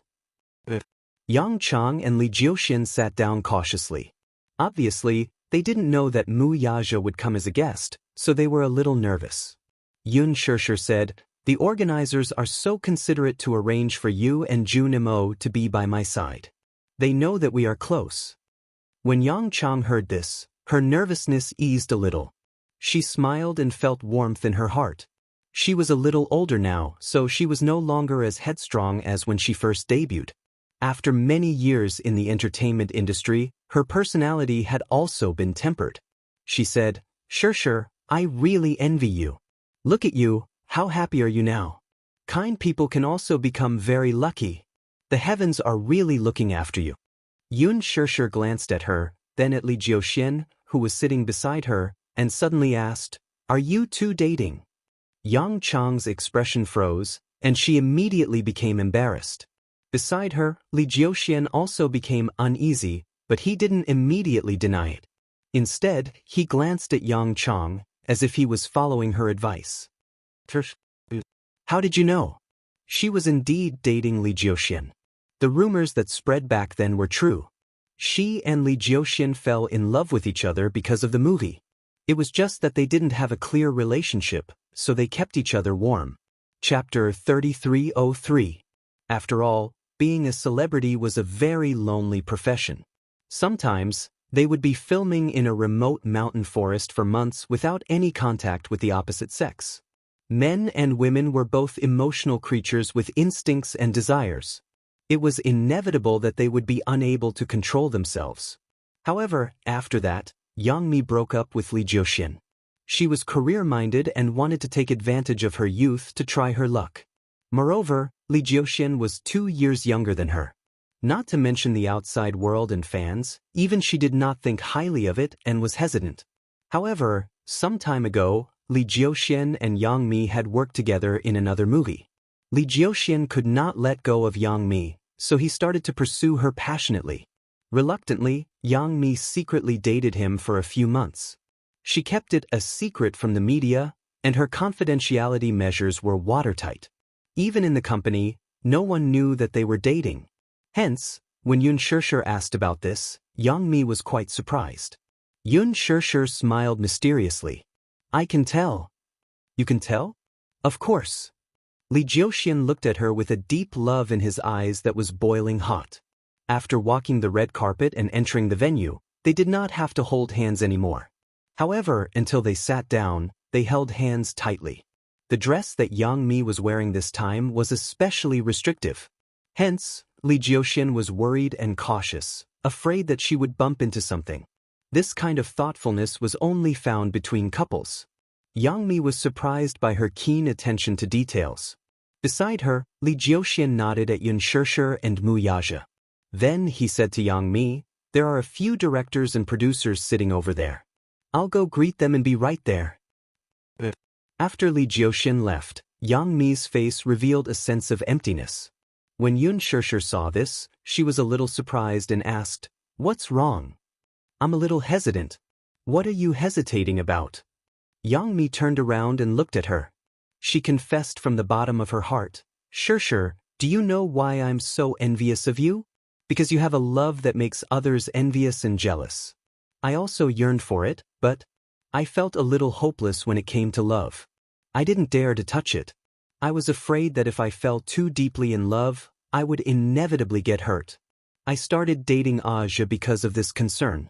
I don't know if he's the one I've been waiting for, and I can't be sure if he's the one who'll accompany me for the rest of my life. After a pause, Yang Mi continued, Shishir, you know that I'm too sensitive and insecure. She yearned for love, but was afraid of getting hurt. Aja had always wanted to announce our relationship to the media, but I didn't dare to. I was afraid that once our relationship was exposed to the public, those blessings or slanderous rumors would definitely cause our relationship to end without any results. Although I really want to hold his hand and face the camera openly, I'm afraid that if the fans find out, I'll be criticized again. Yun Shishir said, they are slandering you because you have the happiness and beauty that they will never get. The reason why they're paying so much attention to you is because you're outstanding. That's why you're eye-catching. Yang Jian was stunned. You can only be praised if you can withstand slander. Moreover, if you and he are really destined to be together, why would you be affected by what others say? Chapter 3304. If he's not worried about himself, why are you worried about him? If he sees you as number one, popularity and fans are nothing. I don't want to delay his career. Then are you willing to delay your own life? This sentence seemed to wake her up. I think a happy family is more important than a career. 1 house, 2 people, 3 meals for seasons. This is probably the dream of every woman, right? Yang Mi sat in her seat in a daze, unable to recover for a long time. Suddenly, she smiled at Yun Shishir. Thank you, Shishir. I've thought it through. That's good. Li Jiuxian returned quickly. Yang Chang smiled at him. The affection between the two of them was self-evident. The guests entered one after another, and the venue became busy. The music was elegant, and the lights made the whole hall look magnificent. Yun Shishir rarely attended such an occasion, so she was inevitably nervous. However, she didn't know why, but as long as this man was by her side, no matter how big the occasion was, she could always maintain her calm. Subconsciously, her dependence on him had unknowingly become deeply ingrained. When all the celebrities arrived, the opening ceremony officially began at 9 p.m. The awards ceremony was interspersed with awards and performances. The third round of awards ceremony was to award the best actress in a TV series of the year. Yun Shishir had only taken on a few scripts since her debut. One of them was a movie, and the other was the lead role of Extreme Youth, which had yet to be broadcast. Therefore, such an award naturally had no chance with her. The big screen showed the list of nominees, and Yang Mi's name was on it. It was obvious that Yang Mi was very nervous. Although she had been in the industry for many years and had seen countless big occasions, it was obvious that she was a little hesitant. After all, the actors competing with her were all very strong. The MC walked on stage and exchanged greetings with the guests. Then, he picked up his line card and kept the audience guessing. Finally, when he read Yang Mi's name, the big screen switched to Yang Mi's face, and the venue erupted into thunderous applause. Yang Mi covered her mouth in excitement. She was so surprised that the corners of her eyes were slightly wet. Yun Shishir sincerely congratulated her. Beside her, Li Jiuxian looked at her with relief and hugged her. Yang Mi, congratulations. The celebrities sitting in front and behind her also congratulated her. Hearing this, Yang Mi clasped her hands together and pressed them against her lips to express her gratitude to those who congratulated her. Amidst the thunderous applause, she carefully lifted her skirt and walked onto the stage. On the big screen, she stood in front of the podium with tears in her eyes and hugged the guest presenter. After receiving the trophy, Yang Mi turned to look at the audience and revealed a beautiful smile. Thank you all for your love. First of all, I'm terrified to be able to stand here today. Therefore, there are many seniors with superb acting skills sitting here. I'm very encouraged to be able to win an award. After she finished her speech, she paused for a moment and smiled deeply. Standing here, I still want to thank someone. Everyone quieted down. Yang Mi looked at Li Jiuxian's seat, and as if she had made up her mind, she said with a resolute gaze, Jiuxian. The audience was in an uproar. There were many fans of Li Jiuxian and Yang Chang present, so it was inevitable that they were surprised to hear Yang Chang mention Li Jiuxian's name. What kind of situation was this? Chapter 3305. Yang Mi looked at Li Jiuxian's seat. She seemed to have made up her mind about something as she said with determination, Jiuxian. The audience was in an uproar. There were many fans of Li Jiuxian and Yang Mi in the audience. It was inevitable that Yang Mi would mention Li Jiuxian's name. The camera cut to Li Jiuxian's face. He stared at the screen in a daze. Obviously, he found it hard to believe that Yang Mi would mention his name at such a public award ceremony. Yang Mi looked below the stage and her gaze fell on Li Jiuxian. Finally, she looked at the camera and said solemnly, Today, I have received such an honor on such a sacred stage. I would like to use this meaningful day to announce something. There was a slight uproar in the audience as they discussed. However, in the blink of an eye, it was dead silent. Yang Mi looked at the camera and said word by word, Jiuxian and I have been dating for a year. As soon as she finished speaking, the audience was in an uproar. On the screen, there were two images. One showed Yang Mi's affectionate face while the other showed Li Jiuxian's shocked and touched face. I sincerely hope that I can receive everyone's blessings. Of course, even if there are no blessings, Jiuxian and I will continue to be happy. The audience applauded enthusiastically and cheered from the guests. Yun Shishir saw this and smiled happily. Seeing that Li Jiuxian was still sitting in a daze, she suddenly pushed his shoulder gently. Li Jiuxian turned to look at her in surprise. However, he heard her say, At this time, as her boyfriend, shouldn't you go up on stage and give her a warm hug? Li Jiuxian was suddenly enlightened. He immediately stood up and walked up the stage with the camera following him. All along, he had been quick to announce their relationship. However, Yang Mi had been hesitant and hesitant. He didn't know what she was worried about. He had wondered if she didn't think highly of their future or if she valued fame and fortune too much. She felt that announcing their relationship would affect her career. After all, although Li Jiuxian's status wasn't as high as hers, he was still a popular idol of the new generation. He did not mention this matter again. After all, he did not want her to think that he was with her for her resources. Li Jiuxian's manager also knew about their relationship. He often whispered in Li Jiuxian's ear that every time Yang Mi shot a movie or worked with a male idol, she would create scandals, hype, and exposure. If her relationship was exposed, it would mean that she would not be able to have any scandals with other male celebrities in the future. She was with him only because she felt lonely and needed a man like him. However, Li Jiuxian deeply believed in her feelings for him. Therefore, no matter what others said, he was still very persistent. However, he had not expected that she would give him such a surprise at today's awards ceremony. Under Xianxia's gentle gaze, he quickly walked onto the stage and gave her a gentle hug. The whole place was in an uproar. Witnessing this rather meaningful confession with their own eyes, everyone was stirred up. Yangchang, Jiuxian, Yangchang, Jiuxian. Chapter 3306. Yang Mi kissed him back and hugged his back. When she closed her eyes, tears fell from the corners of her eyes. Actually, I've been hesitating about whether to announce our relationship. Jiuxian and I have been dating for so long and we've accepted each other. We want to hold hands for the rest of our lives and continue dating. But I'm worried that if we announce our relationship and don't receive blessings, what should I do? I don't want to delay his life. Yang Mi paused and said, but a good friend told me just now that if I don't want to delay someone else's life, is it okay to delay my own life? So this time, I've decided to be brave. I'm also grateful to the National Drama Festival for giving me such an opportunity to face my feelings bravely. As soon as she said that, there was a round of applause. Yun Shishir smiled and clapped. When Yang Mi and Li Jiuxian returned to their seats, Yun Shishir immediately gave her a hug. Yang Mi hugged her back gratefully and thanked her sincerely. Sure, thank you. If she hadn't said that to wake her up, she probably wouldn't have had such impulse and courage until a long time later.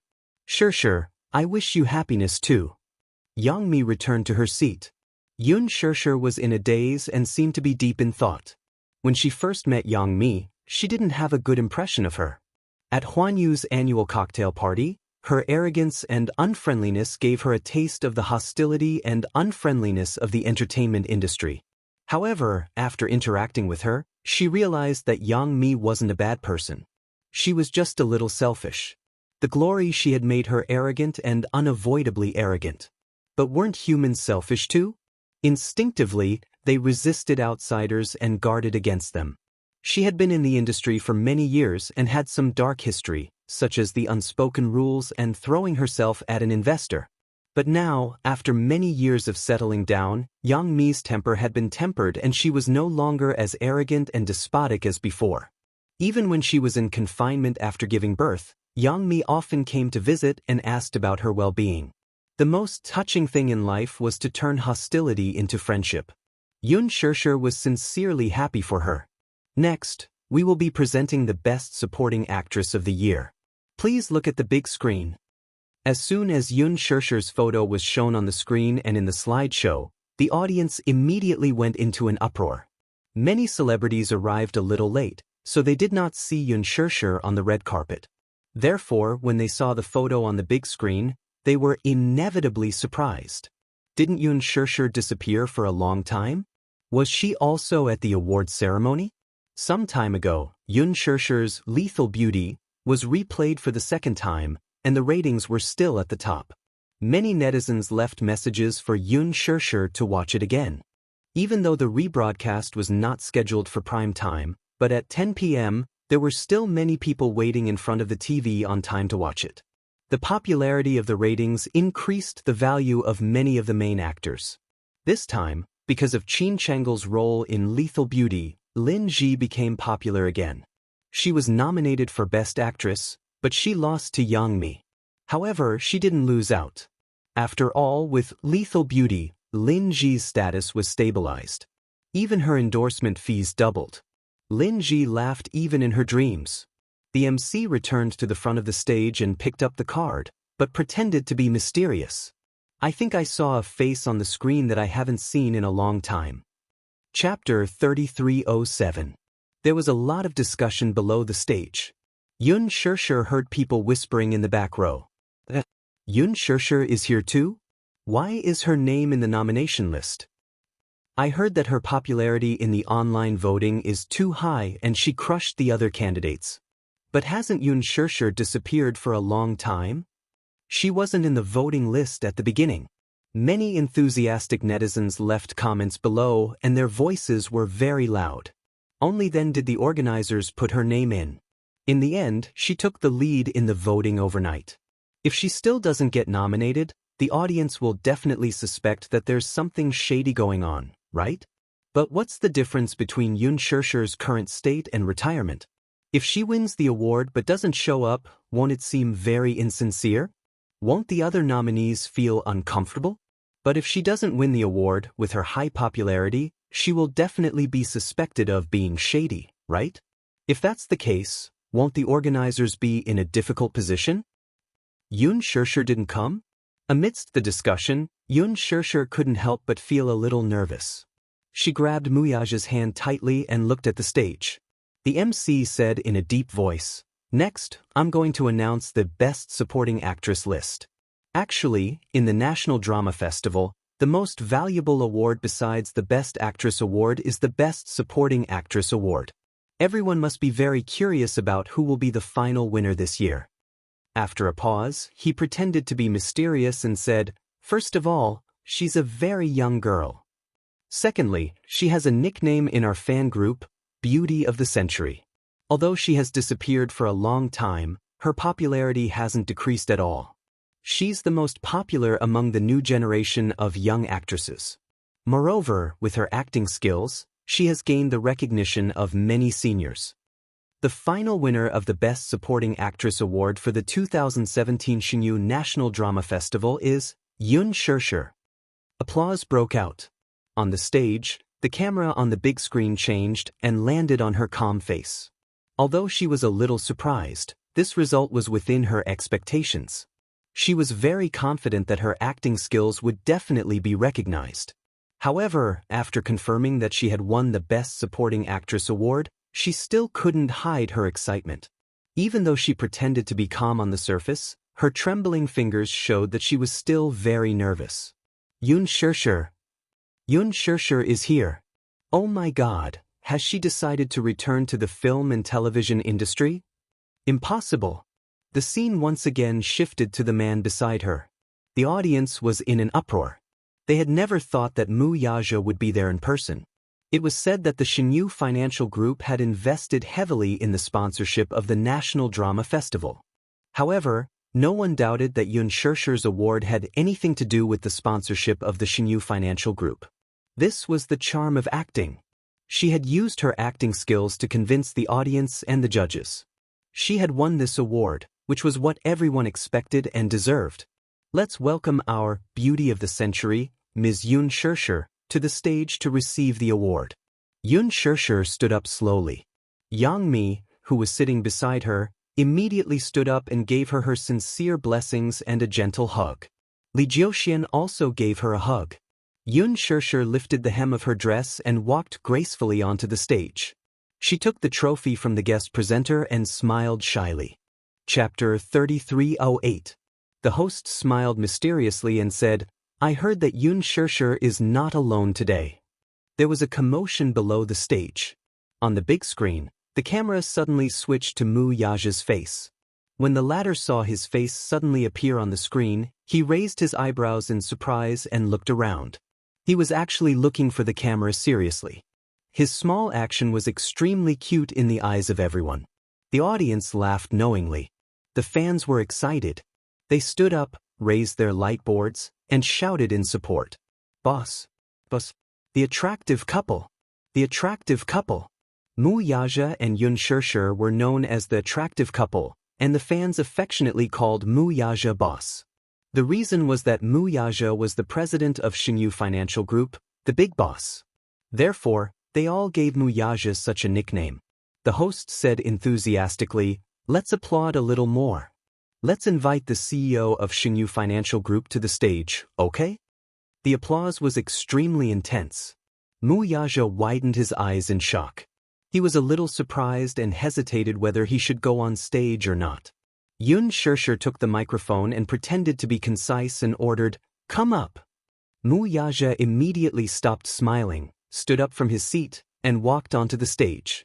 When the host saw this, it took him a long time to react. When Muyaja walked to the front of the stage, Ling Ren's height suddenly dwarfed him.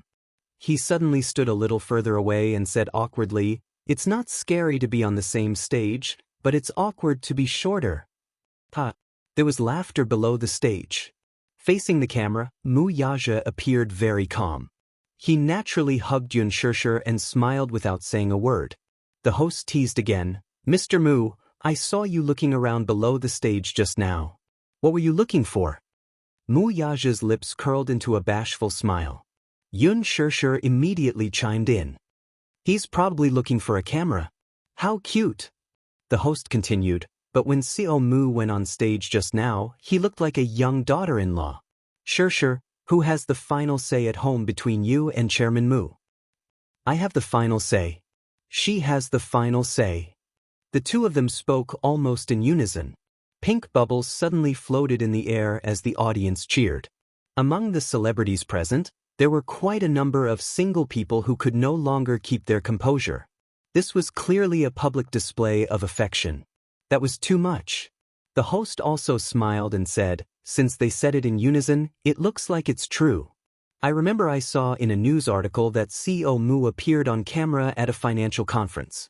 He clearly had the demeanor of a domineering Xiao. Why does it feel like he's a henpecked husband when he's beside Shishir?"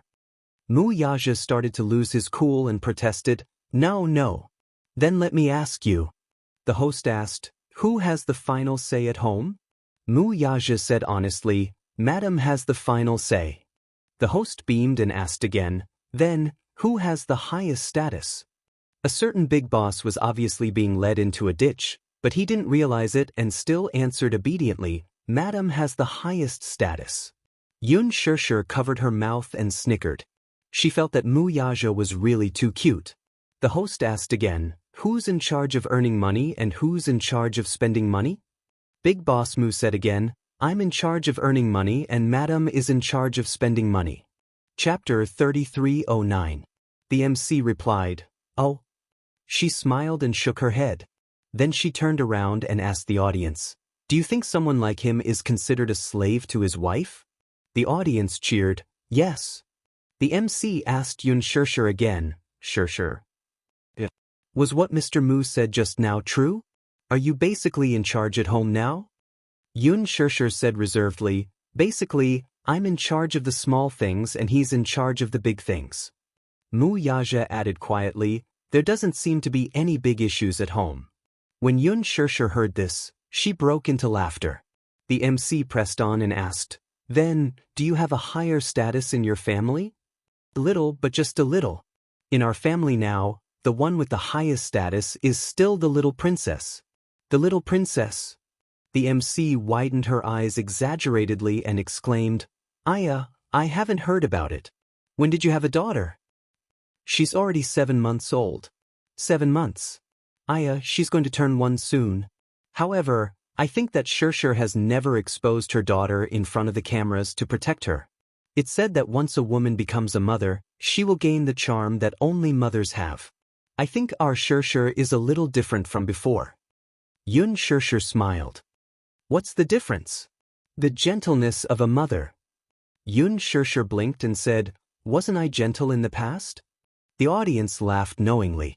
Yun Shishir and the MC interacted tacitly. The MC paused and looked at Mu Yaja again. "Now, it's Mr. Mu's turn to take the test." When Mu Yaja heard this, he thought it was a little strange. He raised his eyebrows and asked, "What test?"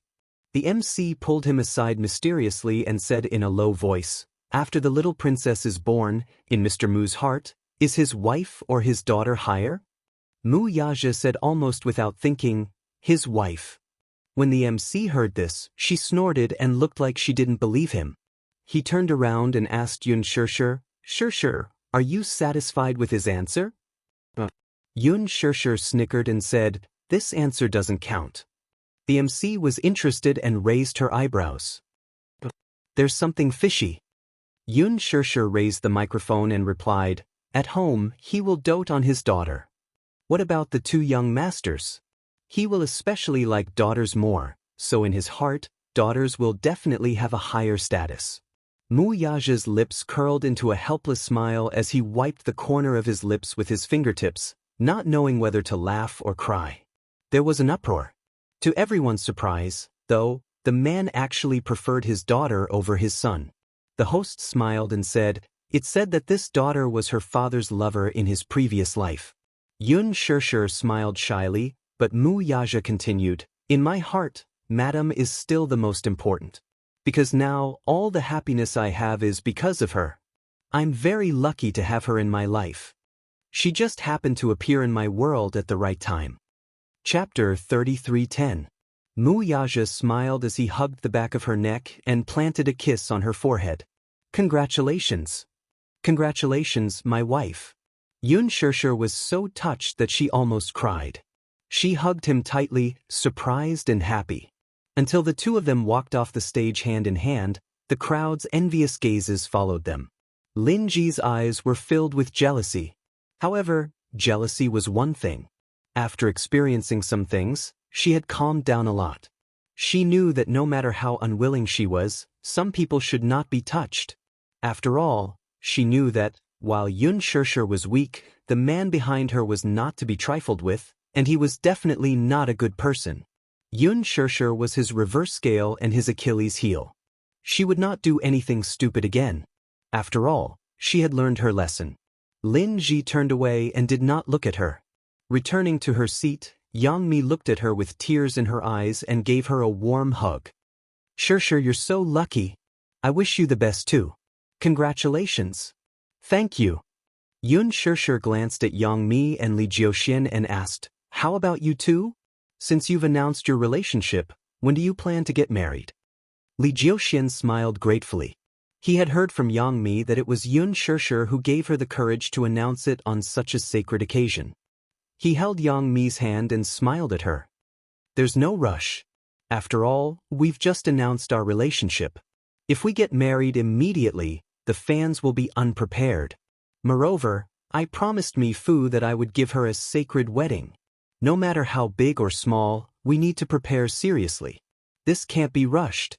Yang Mi added, Sure, once the wedding date is confirmed, I'll send you an invitation immediately. You must come." "Sure." Yun Shishir smiled mischievously. "I wonder if the sisters group is still looking for people?" Yang Mi was overwhelmed by the favor. With Yun Shishir's current status, she was no longer someone she could invite. However, since she had taken the initiative to say that she wanted to join the sisters group, she was naturally more than willing. "Sure. As long as you are willing to come, of course you can." Yang Mi then asked Mu Yaja, "Chairman Mu, are you coming too?"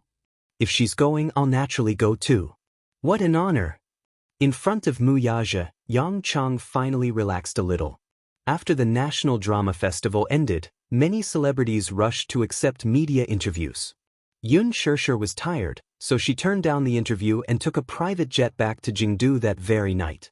By the time she reached the capital, it was already early in the morning. When she got home and finished washing up, she was so tired that she lay on the bed. As soon as her head touched the pillow, she fell asleep. When Mu Yaja saw how tired she looked, he couldn't bear to torment her any longer and hugged her to sleep. The next day, Mu Yaja went to work as usual. Yun Shishir only woke up in the afternoon. She walked into the cloakroom and found Yu wiping the trophy she brought back yesterday. Seeing that she was awake, Yu smiled happily. "Lazy mommy, you're finally awake?" "Oh, I woke up hungry." Yun Shishir rubbed her flat belly and said pitifully, Yu, did you save any good food for mommy?" "Of course. You can starve anyone, but you can't starve mommy." "Oh right sis, I've breastfed her. I've changed her diapers too." Yu rebuked her. "She's sleeping now. Mommy, don't disturb her afternoon nap." "I know." Chapter 33:11. While Yu was cooking the noodles, Yun Shishir sneaked into the baby's room and peeked at Yueyao. Sure enough, she saw her lying in the crib, sleeping soundly. She had her thumb in her mouth and was sleeping soundly. Yun Shishir carefully removed her finger from her mouth. Yueyao opened her mouth, and with a pop, a light blister popped out of her mouth. The blister was huge. She found it extremely rare. She gently poked it with her finger and the bubble burst just like that. Yueyao subconsciously put her finger in her mouth again with relish. Yun Shishir decided to ignore her. She got up and quietly left the room. After eating lunch, which was not considered lunch, Yun Shishir walked to the cloakroom to choose her clothes. In the afternoon, Mu Shi arrived.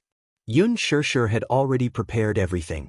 When she saw Mu Shi, she passed the necklace in the gift box to her and said, "Take a look." Mu Shi took it curiously and opened the box, only to see a beautiful necklace lying quietly inside. It's an item that I'm going to auction at tonight's charity banquet." As Yun Shirshir spoke, she pretended to be heartbroken and held her chest. "To be honest, I can't bear to part with it. Sigh, I quite like this necklace. Wouldn't it be a pity to auction it off for nothing?" Mu Shi's lips trembled.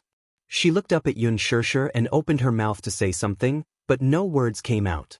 Yun Shirshir kept staring at the necklace and was reluctant to part with it, so she did not notice her expression. After Mu Shi was done with her makeup, she changed into a simple dress. This dress was custom-made by a famous designer, but it was not considered an evening gown. It was a typical socialite style.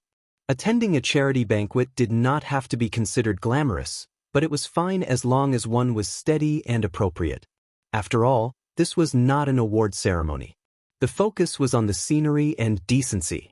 The theme was charity, not beauty. Yun Shirshir had noticed Mu Shi's troubled expression for a long time. Ever since she arrived in the afternoon, Mu Shi had been absent-minded. She seemed to want to say something, but she kept hesitating. She asked suspiciously, "What's wrong with you?" "I see that you've been absent-minded, as if you have something on your mind." Yun Shirshir gestured for her to sit on the sofa. Mu Shi hesitated for a long time before dawdling over to her side and sitting down. However, she still looked restless.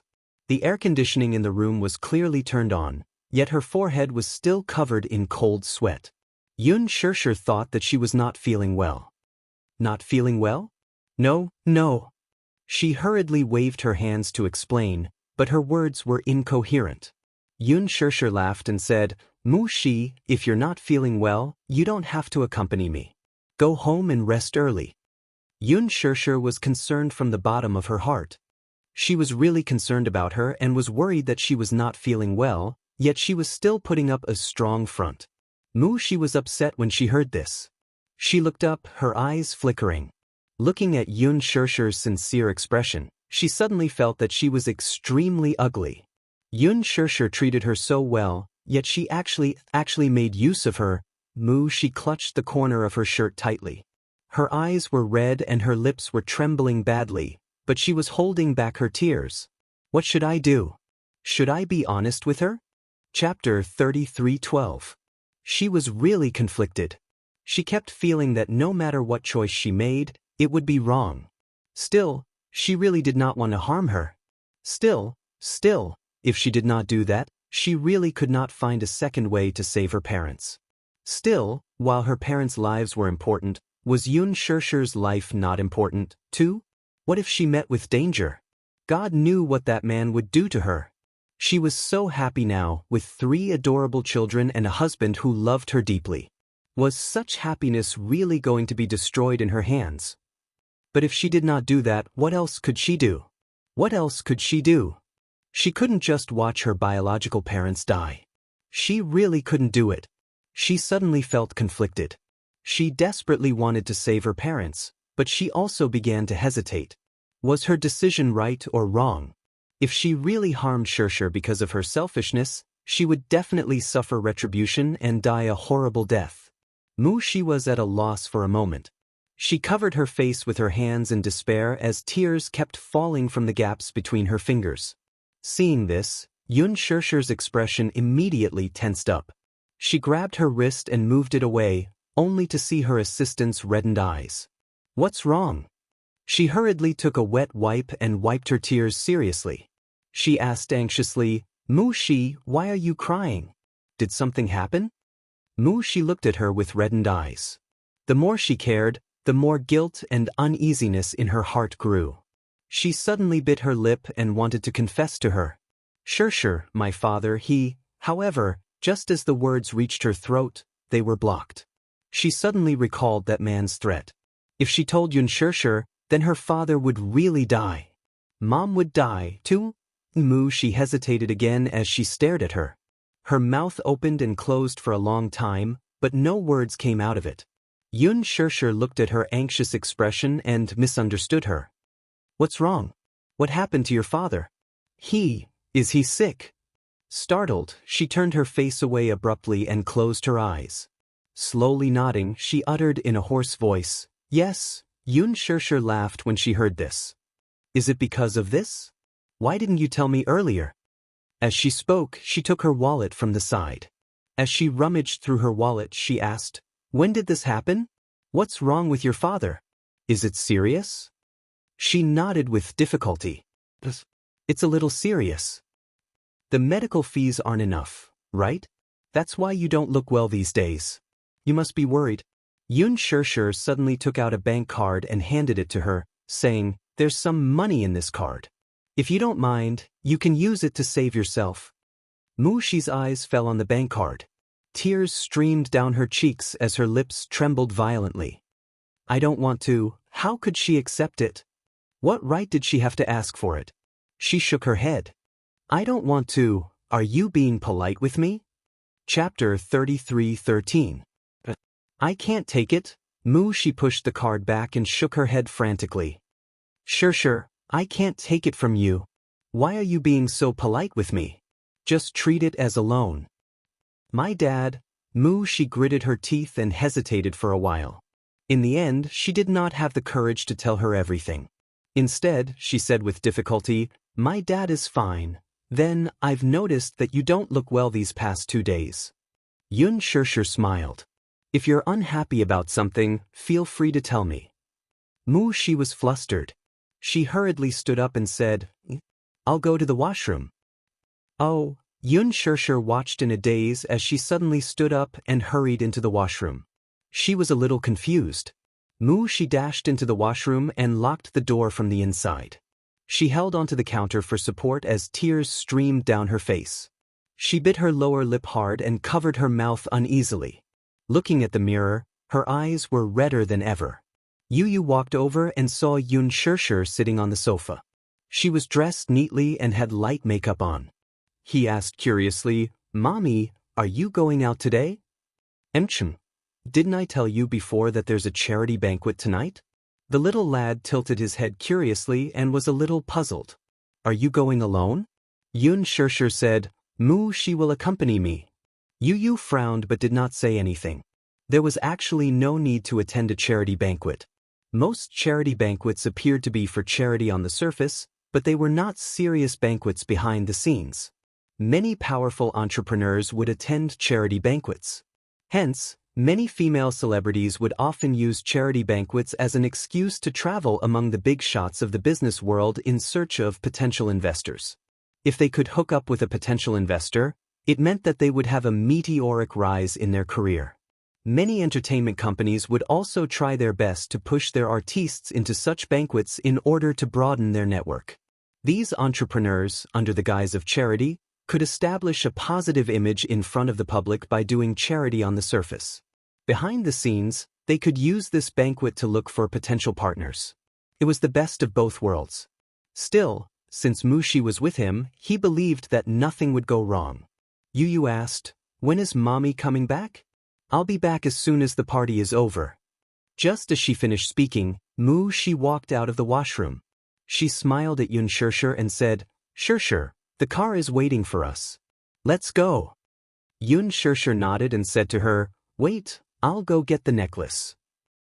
Wuxia's face froze for a moment before she nodded unnaturally.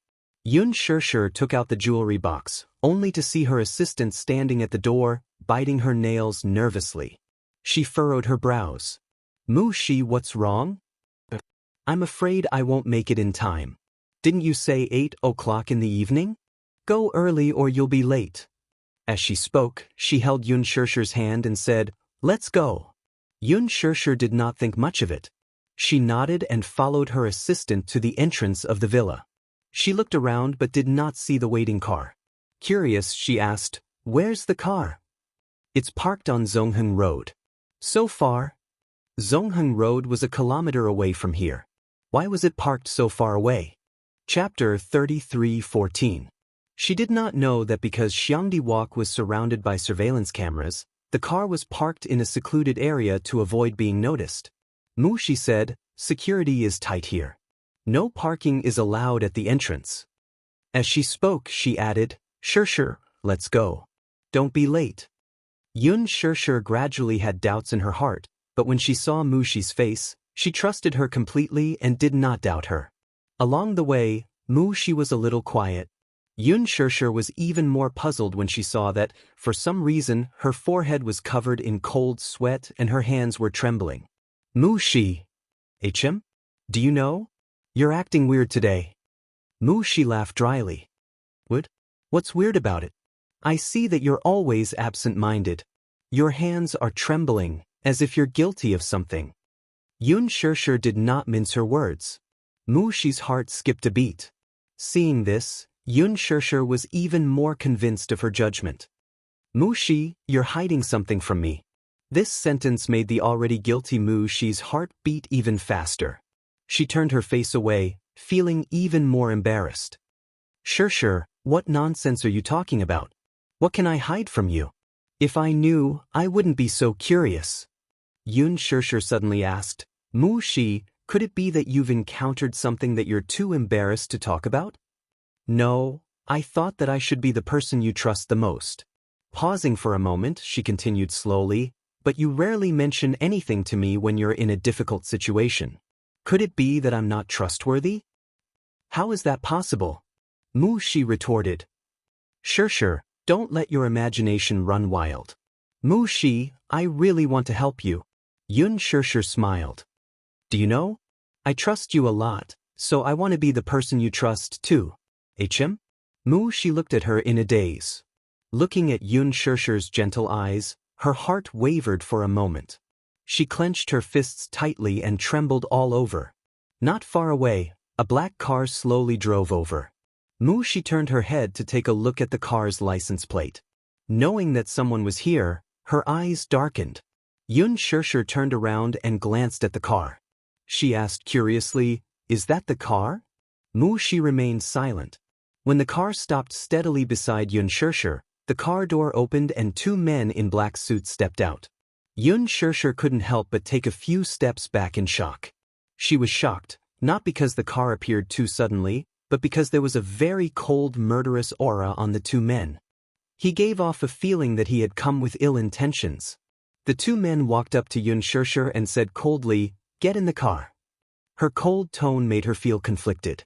She took a few steps back and looked at her assistant, only to see the latter turn around all of a sudden and open her mouth, seemingly mouthing something to her. She was so nervous that she was sweating profusely. Xianxia frowned but didn't understand. Mushi, what did you say? Mushi gritted her teeth in confusion.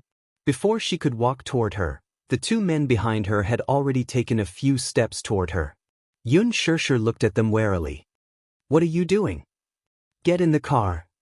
How do I know who you are and where you're taking me? Xianxia looked at her assistant. Mushi, who are they? Chapter 33:15. Run! Mushi screamed hysterically all of a sudden. She rushed over, grabbed Xianxia's hand, and ran in the opposite direction. Xianxia was stunned and did not understand what had happened. However, when she saw Mushi's nervous expression, she also became nervous and subconsciously ran with all her might. However, they were women after all. Mushi was wearing sports shoes and could run fast, but Xianxia was wearing wedge heels and could not run fast at all. Xianxia heard the footsteps behind her and nervously kicked her high heels further away and ran barefoot. Her feet were scraped by the cement floor and were bleeding. However, in less than 10 seconds, they were quickly caught up by two men in black. One in front and one behind, they surrounded them. Mushi became nervous and immediately reached out to block Xianxia. She looked at them in shock. What are you guys trying to do? Hand her over. No! Mushi shrieked. You can't take her away. Don't forget your deal with the boss. One of the men threatened coldly. Take her away and we'll let your parents go. This is the agreement in the deal. Mushi bit her lip hard and stood firmly in front of Xianxia. Her eyes were red. You can't hurt her. You're not allowed to say anything. This is an order. One of the men kicked her away and she fell to the ground. Xianxia was about to help her up when the other man stepped forward and pulled her in front of him. He took out a pair of handcuffs and tied her hands behind her back, not allowing her to struggle. She shrieked when she saw this. Xianxia was even more baffled. She did not know what kind of drama was going on. Why would two men appear out of nowhere with such menacing looks? She panted and questioned, "Who are you guys?" "Xianxia, our boss wants to see you. Tie me up and bring me to see him." Compared to Mushi's panic, Xianxia was much calmer. She sneered and said, "Is this your boss's sincerity?"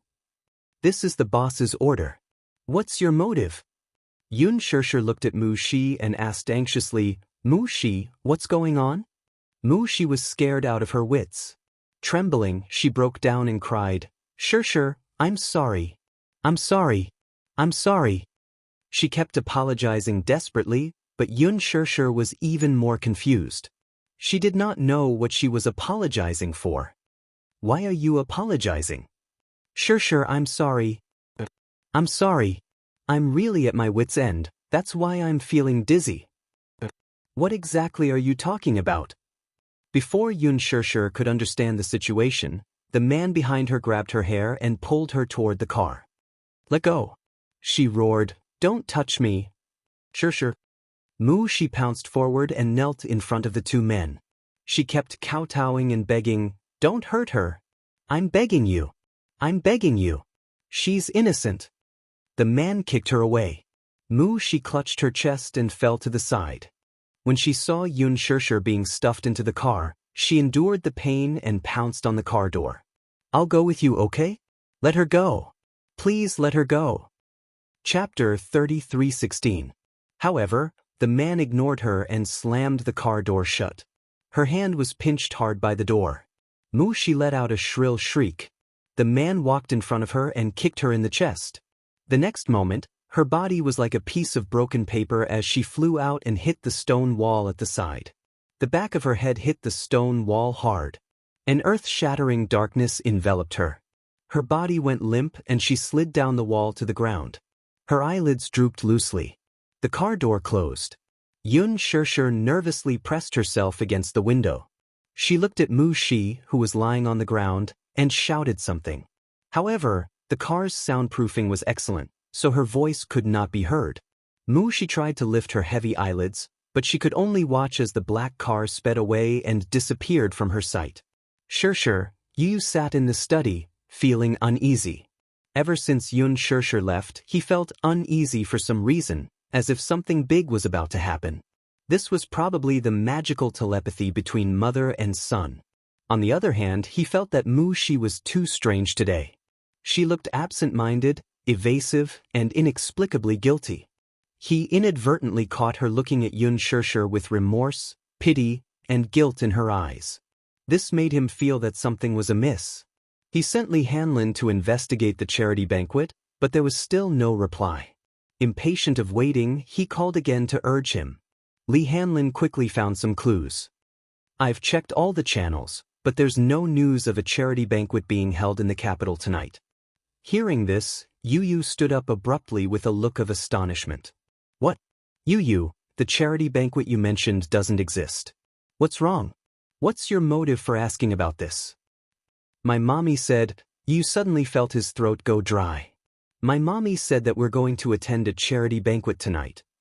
"Impossible," Li Hanlin said. "There's no charity banquet. How is that possible?" "Shit," Yu suddenly realized something. Just as she was about to hang up the call, she suddenly thought of something and ordered, "Mushi. Hanlin, check this person's IP address for me right now. Find out what's her IP address." "Yes, I understand."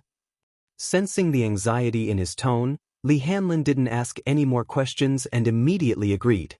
Yu rushed out of the door and chased after Xianxia. At the fork in the road, he deliberated for a few times and a road map appeared in his mind. One road led to the city center, while the other led to the remote southern suburbs. He immediately ran along the secluded road the next day. After running for an unknown amount of time, he saw a person lying on the ground from afar. He was shocked and immediately chased after her. It was only when he got closer that he realized that Mushi was unconscious on the ground. "Mushi!" Yu stopped in his tracks and walked toward her. After the vigorous exercise, he suddenly stopped. His heart skipped a beat as he felt his heart palpitate. He frowned and clutched his chest tightly. He staggered to her side and half knelt on the ground, his body on the verge of collapsing. He endured the discomfort and reached out to pat her face. "Wake up!" For a long time, there was no reaction from her. Chapter 33:17. Yu leaned against the wall weakly until he saw a pair of high heels lying on the floor not far away. He immediately forced himself to walk over and pick them up. He immediately recognized them as his mommy's high heels. He would occasionally tidy up the cloakroom for his mommy, so he recognized them. "Oh no!" Yu immediately called Li Hanlin, but the other party replied that they could only trace the IP address to an overseas IP. Hence, their ability was limited and they could not find the final IP address. Even Li Hanlin could not find it. It seemed that this had something to do with the dark web. A white light flashed across Yu's mind. He realized something and immediately called Gong Jie via video call. The video call was quickly connected. Gong Jie was a little surprised that he would take the initiative to call, but before he could ask, Yu quickly explained the situation to him succinctly. The more it was like this, the calmer Yu was. He knew very well that if he lost his composure, the situation would be even more out of control. Yu said in a low voice, "I suspect that this matter has something to do with Dietrich." Gong Jie's heart skipped a beat when he heard this. He immediately said, "If it's really Dietrich's doing, then sister is temporarily safe. His target must be you. You, protect yourself well. I'll start investigating right away." But Yu ended the call and sent a location to Muyaja. However, he soon fainted from exhaustion. After Xianxia was forced into the car, her hands were tied behind her back, her eyes were blindfolded, and her mouth was taped. However, even if they did not seal her mouth, she would not foolishly scream. The car drove for a long time. She was on tenterhooks as she did not know where this car was taking her. Kidnapping? Xianxia thought carefully and felt that there were many suspicious points about Mushi. Especially today, when she stammered and evaded the topic. She looked very guilty, but for some reason her gaze toward her was filled with regret and hesitation. Previously, when she gave her the invitation, her expression was very strange. She wanted to give it but did not want to at the same time. When she said that she did not want to attend, Mushi looked very anxious. When she said that she wanted to attend, Mushi's eyes were filled with hesitation and regret. Although it was a charity banquet, the car in charge of picking her up was so far away and so remote. Moreover, when the car stopped beside her, Mushi seemed to know that something like this would happen. She even mouthed the words to tell her to run. Xianxia recalled the conversation between the two men and Mushi. Deal and agreement. These two terms clearly indicated that Mushi and these two men knew each other. She was betrayed? Thinking of this possibility, she bit her lower lip in despair. She trusted her assistant so much, but in the end, the person closest to her betrayed her. At this thought, Xianxia's heart turned cold. It was as if her blood had been sucked away. Along the way, she kept calculating the distance in her heart. The car drove for more than half an hour. At this speed, they had driven about 60 kilometers. Finally, the car came to a steady stop and she was forced out. Immediately after, she heard the sound of a ship's engine. The pier? The port? Judging the time, it was already evening. Chapter 33:18. She struggled repeatedly as the two men held her down on both sides. According to Mushi, the charity banquet was held on a cruise ship. Could it be that they were going to send her on a cruise ship? If that was the case, it would be impossible for her to escape from the vast sea. Should she jump into the sea? That was the same as courting death. To her, a cruise ship was simply a prison on the sea. Her struggles were not worth mentioning to the two men. The more she struggled, the more ruthless they became. With a chop of a hand, she only felt a dull pain at the back of her neck. Her brain instantly went numb and she fainted. When she woke up again, she opened her eyes and found herself in a luxurious room. The thing that was used to cover her eyes and seal her mouth was gone. Beside her, a group of unfamiliar women were busy. Just as she was about to sit up, She realized that the handcuffs on her wrists were still there. She had a splitting headache. It seemed that the man had used too much force in his chop, resulting in the aftereffects. Her head was throbbing with pain as if her brain was turning upside down. Suddenly, she felt something strange on her body. Half of her shoulder was exposed to the air. She looked down. She didn't know when, but someone had changed her into a dress. It was a strapless fishtail dress that accentuated her exquisite figure. The exquisite and gorgeous outfit made it seem as if she had not been kidnapped but that there was an important and eye-catching banquet waiting for her. "What are you doing?" Xianxia questioned them sternly. "What exactly are you doing?" However, the few women in front of her did not seem to hear her. They did not even turn their heads as they busied themselves with the things at hand. Xianxia could not help but wonder if they did not exist in the same space as her, or if they were all deaf and could not hear her. A woman dressed as a servant walked over with an expensive diamond necklace in her hand. It seemed that she was going to put it on her. Xianxia struggled to retreat and shouted at her at the top of her lungs, "Get lost! Don't touch me!" She shouted so loudly, but the woman in front of her still did not seem to hear her. She was like a puppet that had been wound up and had no emotions of her own. The more this kind of environment was, the more creepy it was. Looking at the expressionless women who looked like walking corpses in front of her, Xianxia's heart fell into the abyss of despair. Who could tell her what was going on? "What are you trying to do?" Her voice trembled violently as she stared straight at her. She watched helplessly as she tied the diamond chain around her ankle. It was an anklet. The cold touch made people feel that the beauty of the diamond was extremely strange. The soundproofing of the room was very good. However, Xianxia looked around and could vaguely tell that they were on a cruise ship. That was because she could vaguely hear the sound of wind and waves outside the room. On the deck, there were people walking to and fro. Every footstep made her tremble in fear. There was a kind of despair of being alone and helpless, immediately surrounding her. "Help! Save me!" she shouted helplessly in her heart, but she didn't dare to shout. Every minute and every second passed extremely slowly. However, she didn't know what she was about to face. Chapter 33:19. After the women packed up their things, they left one after another. She was the only one left in the huge and luxurious room. Xianxia was in a state of torment. She leaned against the headboard and shivered. She wanted to stay calm, but forgive her. In such an unfamiliar and cold environment, she didn't know if this would be the last moment of her life. After an unknown amount of time, the sound of footsteps came from outside the room. The footsteps stopped outside the door, and the next second, someone pushed the door open and walked in. She saw 2 rows of black-clothed men enter in a single file. The last man who walked in wore a long coat and combed his hair back. He looked old, about 50 years old. His face was full of wrinkles. At the same time, a ferocious-looking blade stretched across half of his face. His facial features were deep, and it was obvious that he wasn't of Asian descent. He wore sunglasses and held a cigar between his fingers. He looked aggressive, and it was obvious that he was a vicious person. One's appearance was born from one's heart. She believed in this saying. Some evil people could be told at a glance that they were evil people who committed all kinds of crimes. For example, this man had a pair of thick, messy eyebrows and downturned lips, giving people an unapproachable feeling. His subordinates seemed to be in awe of him. They kept their heads down and didn't dare to look him in the eye. Xianxia looked at him, and her heart skipped a beat.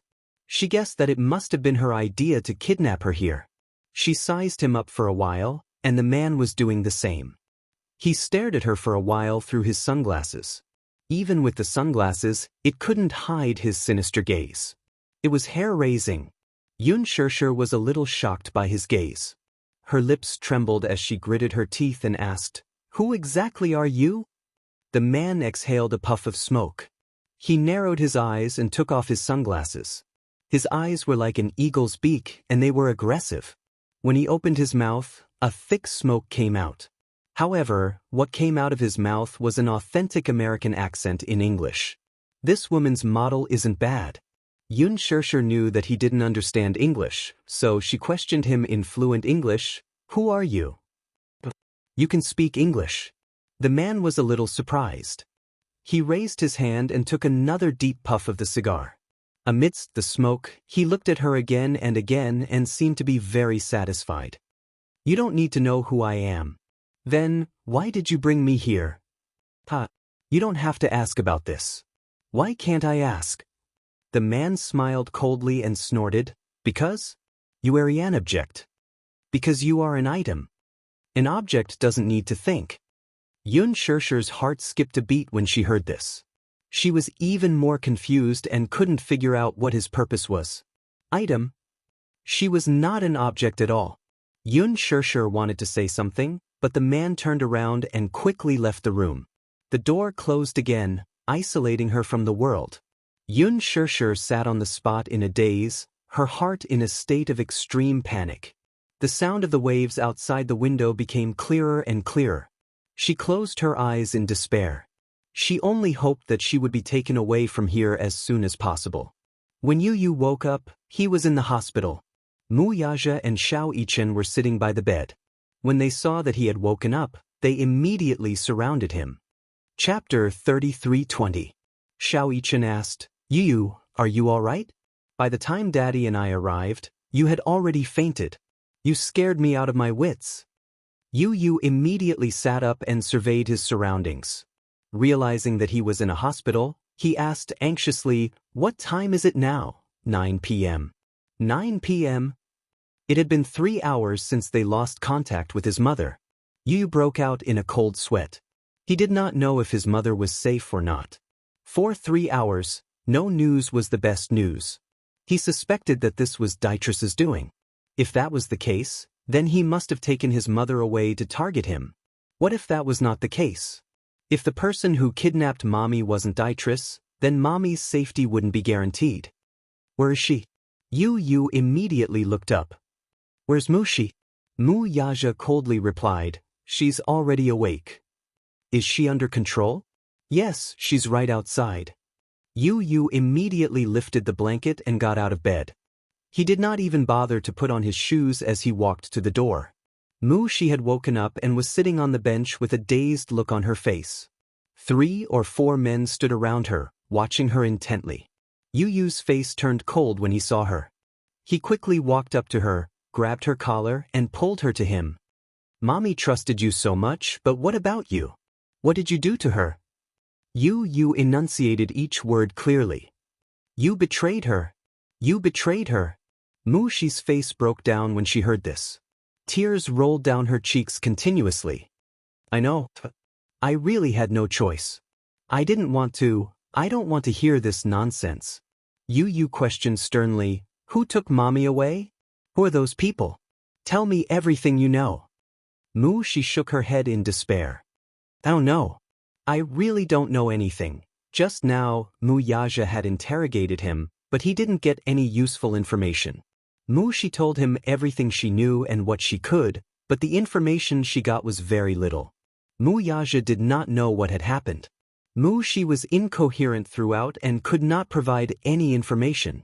That person only asked me to send Xianxia to the port under the pretext of attending the charity banquet. I didn't want to at first, but he video called me.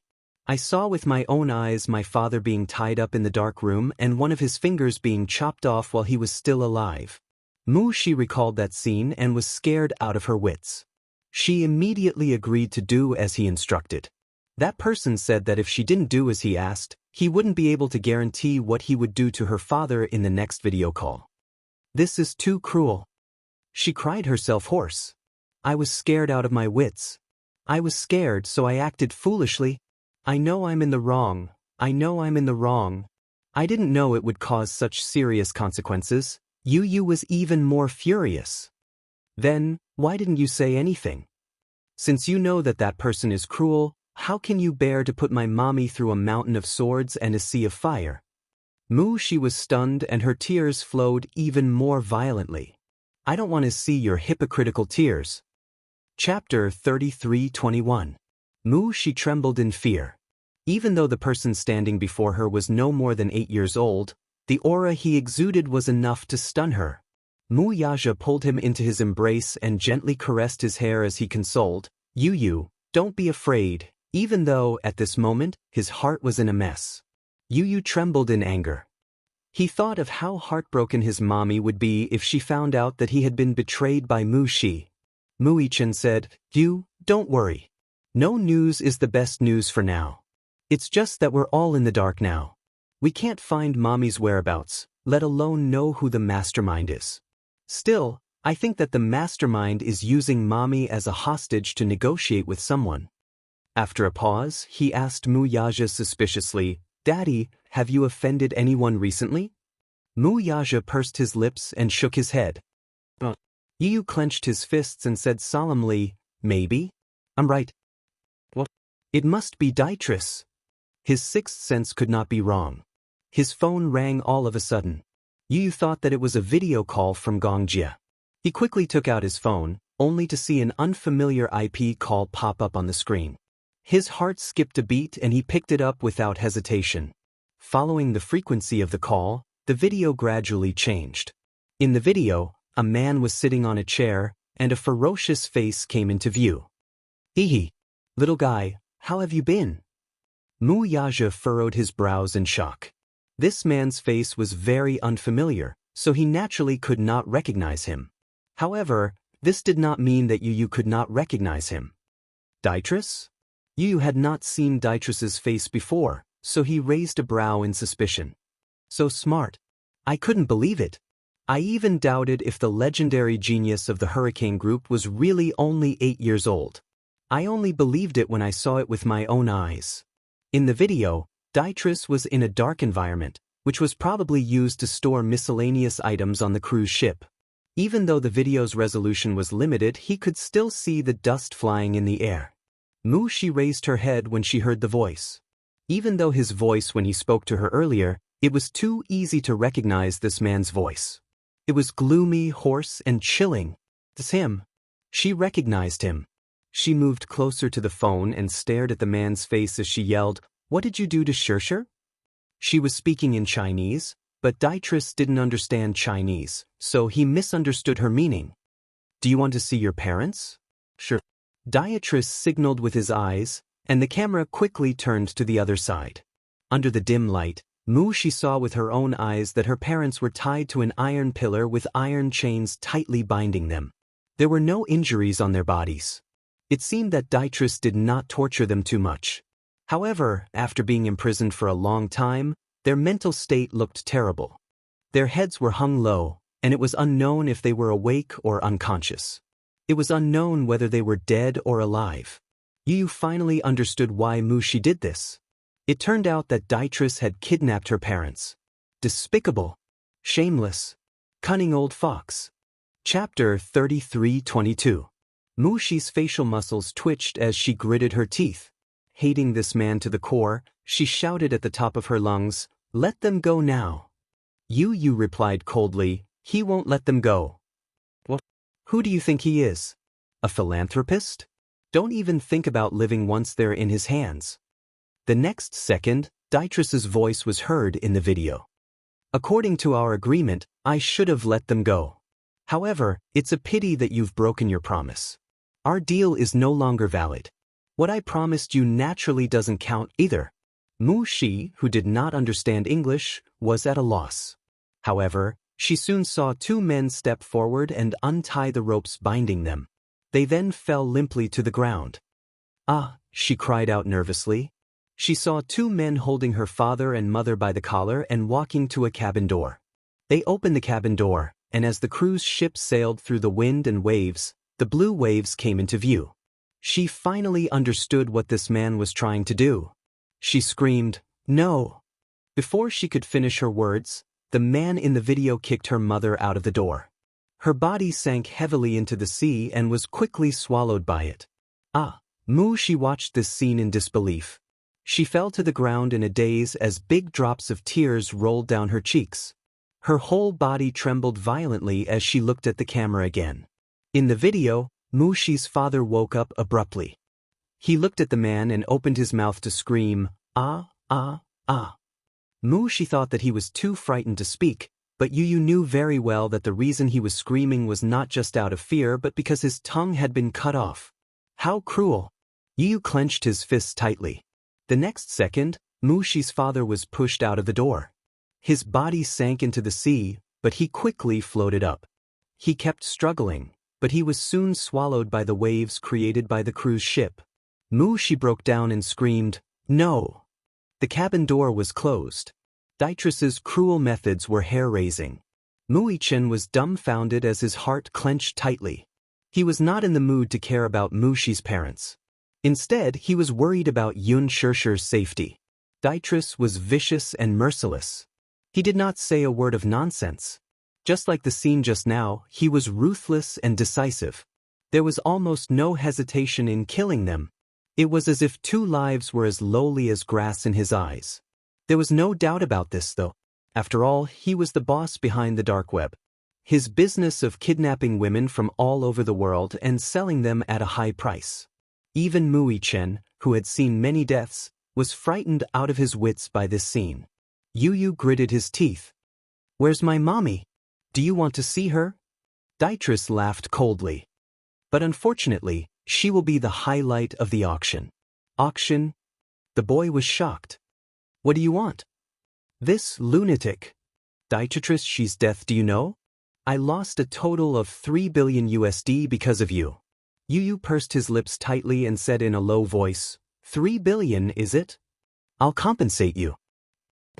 "Do you have the money to do that?" "Give me 1 night, I'll prepare it immediately." Chapter 33:23. 1 night? I can't wait that long. Dietress proposed a deal. "I'll only give you 2 hours. 2 hours? It was impossible to prepare so much cash at once. Dietress was demanding an exorbitant price. It was not that he did not have the ability to fulfill it, but the reality was that it was already the middle of the night. Even if there was an account turnover, there would be backstage operations. What he wanted was cash. Where would he get so much? 3 billion USD. Not every bank had such a shocking amount of foreign reserves. Moreover, the banks were closed now. If he urgently informed the bank management that he needed to withdraw 3 billion USD in cash, it would be as difficult as ascending to the heavens. Moreover, he had to appear at the port in 2 hours. Otherwise, his mother's safety would be in danger. However, if he relied on the Hurricane Group, 3 billion would not be difficult.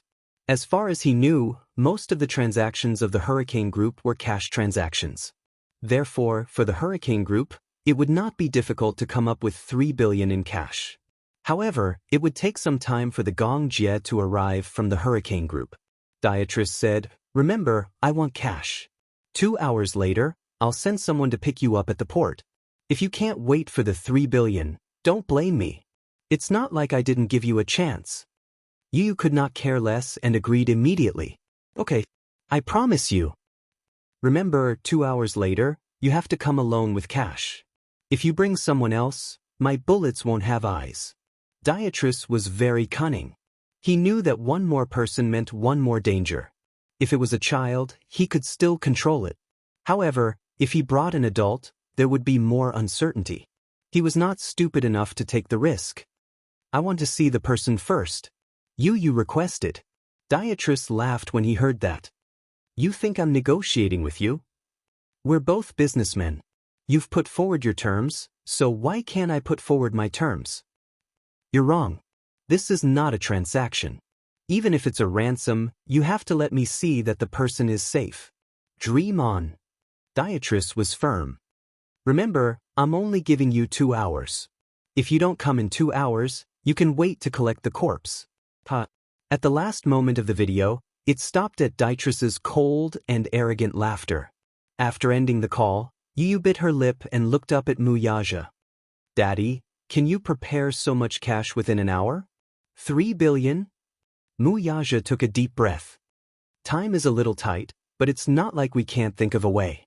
What he said meant that it was impossible to raise so much cash within an hour. He was well aware of Muyaja's financial situation. He had 3 billion USD in foreign exchange reserves. However, even if he had the authority, it was impossible for him to withdraw so much cash in such a short time. Dietress was giving him a hard time. What did this mean? It meant that he already had a plan for the next step. "There's no time." Yu said, if you really don't have enough time to prepare, it's okay. I'll go alone. Mu Yaja rejected her without thinking. How are you going to get there? If he went alone, he would just be throwing his life away. Chapter 33:24. Of course, it's to negotiate with him. How are you going to negotiate with him if you don't have a single cent? Although Dietriss's methods are cruel, he will never make a losing deal. He won't kill me so easily. I'm doing this to buy time. Yu paused for a moment and said, I've already contacted Uncle. If nothing goes wrong, he should be here tomorrow morning. Impossible. Mu Yaja was resolute. Even if someone has to go, it should be me. Daddy, the person Dietriss wants to meet is me. This is between him and me. Mommy's life is in his hands now. You won't be of any help if you go. The person Dietriss wanted was him. He knew very well that if Mu Yaja rashly went, he would only anger that cunning old man. But he was different. Dietriss was targeting him. He was confident and believed in Mu Yaja and Gongjia. The purpose of leaving Mu Yaja behind was to let him help Gongjia. He was going to buy time. Opportunity always came with danger. How could one catch a tiger cub without entering the tiger's den? Yu smirked and said, This is my fault. It's my fault for not killing him. I implicated Mommy. Since that's the case, I should take responsibility. Mu Yaja squatted down and grabbed his shoulders tightly. You want me to watch you take the risk? I won't be stupid enough to do something I'm not confident in. Daddy, don't you know me? Yu pretended to be relaxed. Daddy, don't tell me you don't believe me? Mu Yaja was silent for a moment. Mu Yichen suddenly said, Daddy, I'll go with Yu. Yu said, You can't go. You'll be sending yourself to death. Yu, we can't go without either of us. I'll go with you. Trust me, I can definitely protect you and Mommy. Are you crazy? Yu said angrily, Do you know where that is? Do you even understand him? Do you know how dangerous a person he is? You say it so casually, but the real situation is very dangerous. Do you understand? Of course I know. Mu Yichen interrupted him. Holding his hand, he smiled and said, That's why I want to be with you. It's because I know it's very dangerous, so I can't let you go alone. He held Yu's hand tightly, his eyes filled with sincerity. You, listen to your brother, okay? Otherwise, I'll feel like a useless person. Yu looked at him and saw the determination in his eyes. He couldn't refuse anymore. The telepathy between the twins allowed him to see Mu Yichen's firm conviction. Suddenly, he held his hand tightly and smiled. Okay, let's go together then. Mu Yichen was elated. Seeing that Yu had finally relented, he nodded heavily. Yu said to Mu Yaja, Daddy, you'll be in charge of sending us to the port. Then, get Uncle as soon as possible. Xiao Yichen and I will be waiting for you. Impossible. Mu Yaja gritted his teeth and said, I can't do it. He couldn't do it if he went with them and his life was uncertain. He couldn't lose any of them. Chapter 33:25. Yu suddenly hugged him and hugged his shoulders. His eyes were red as he said, Daddy, I'm begging you, okay?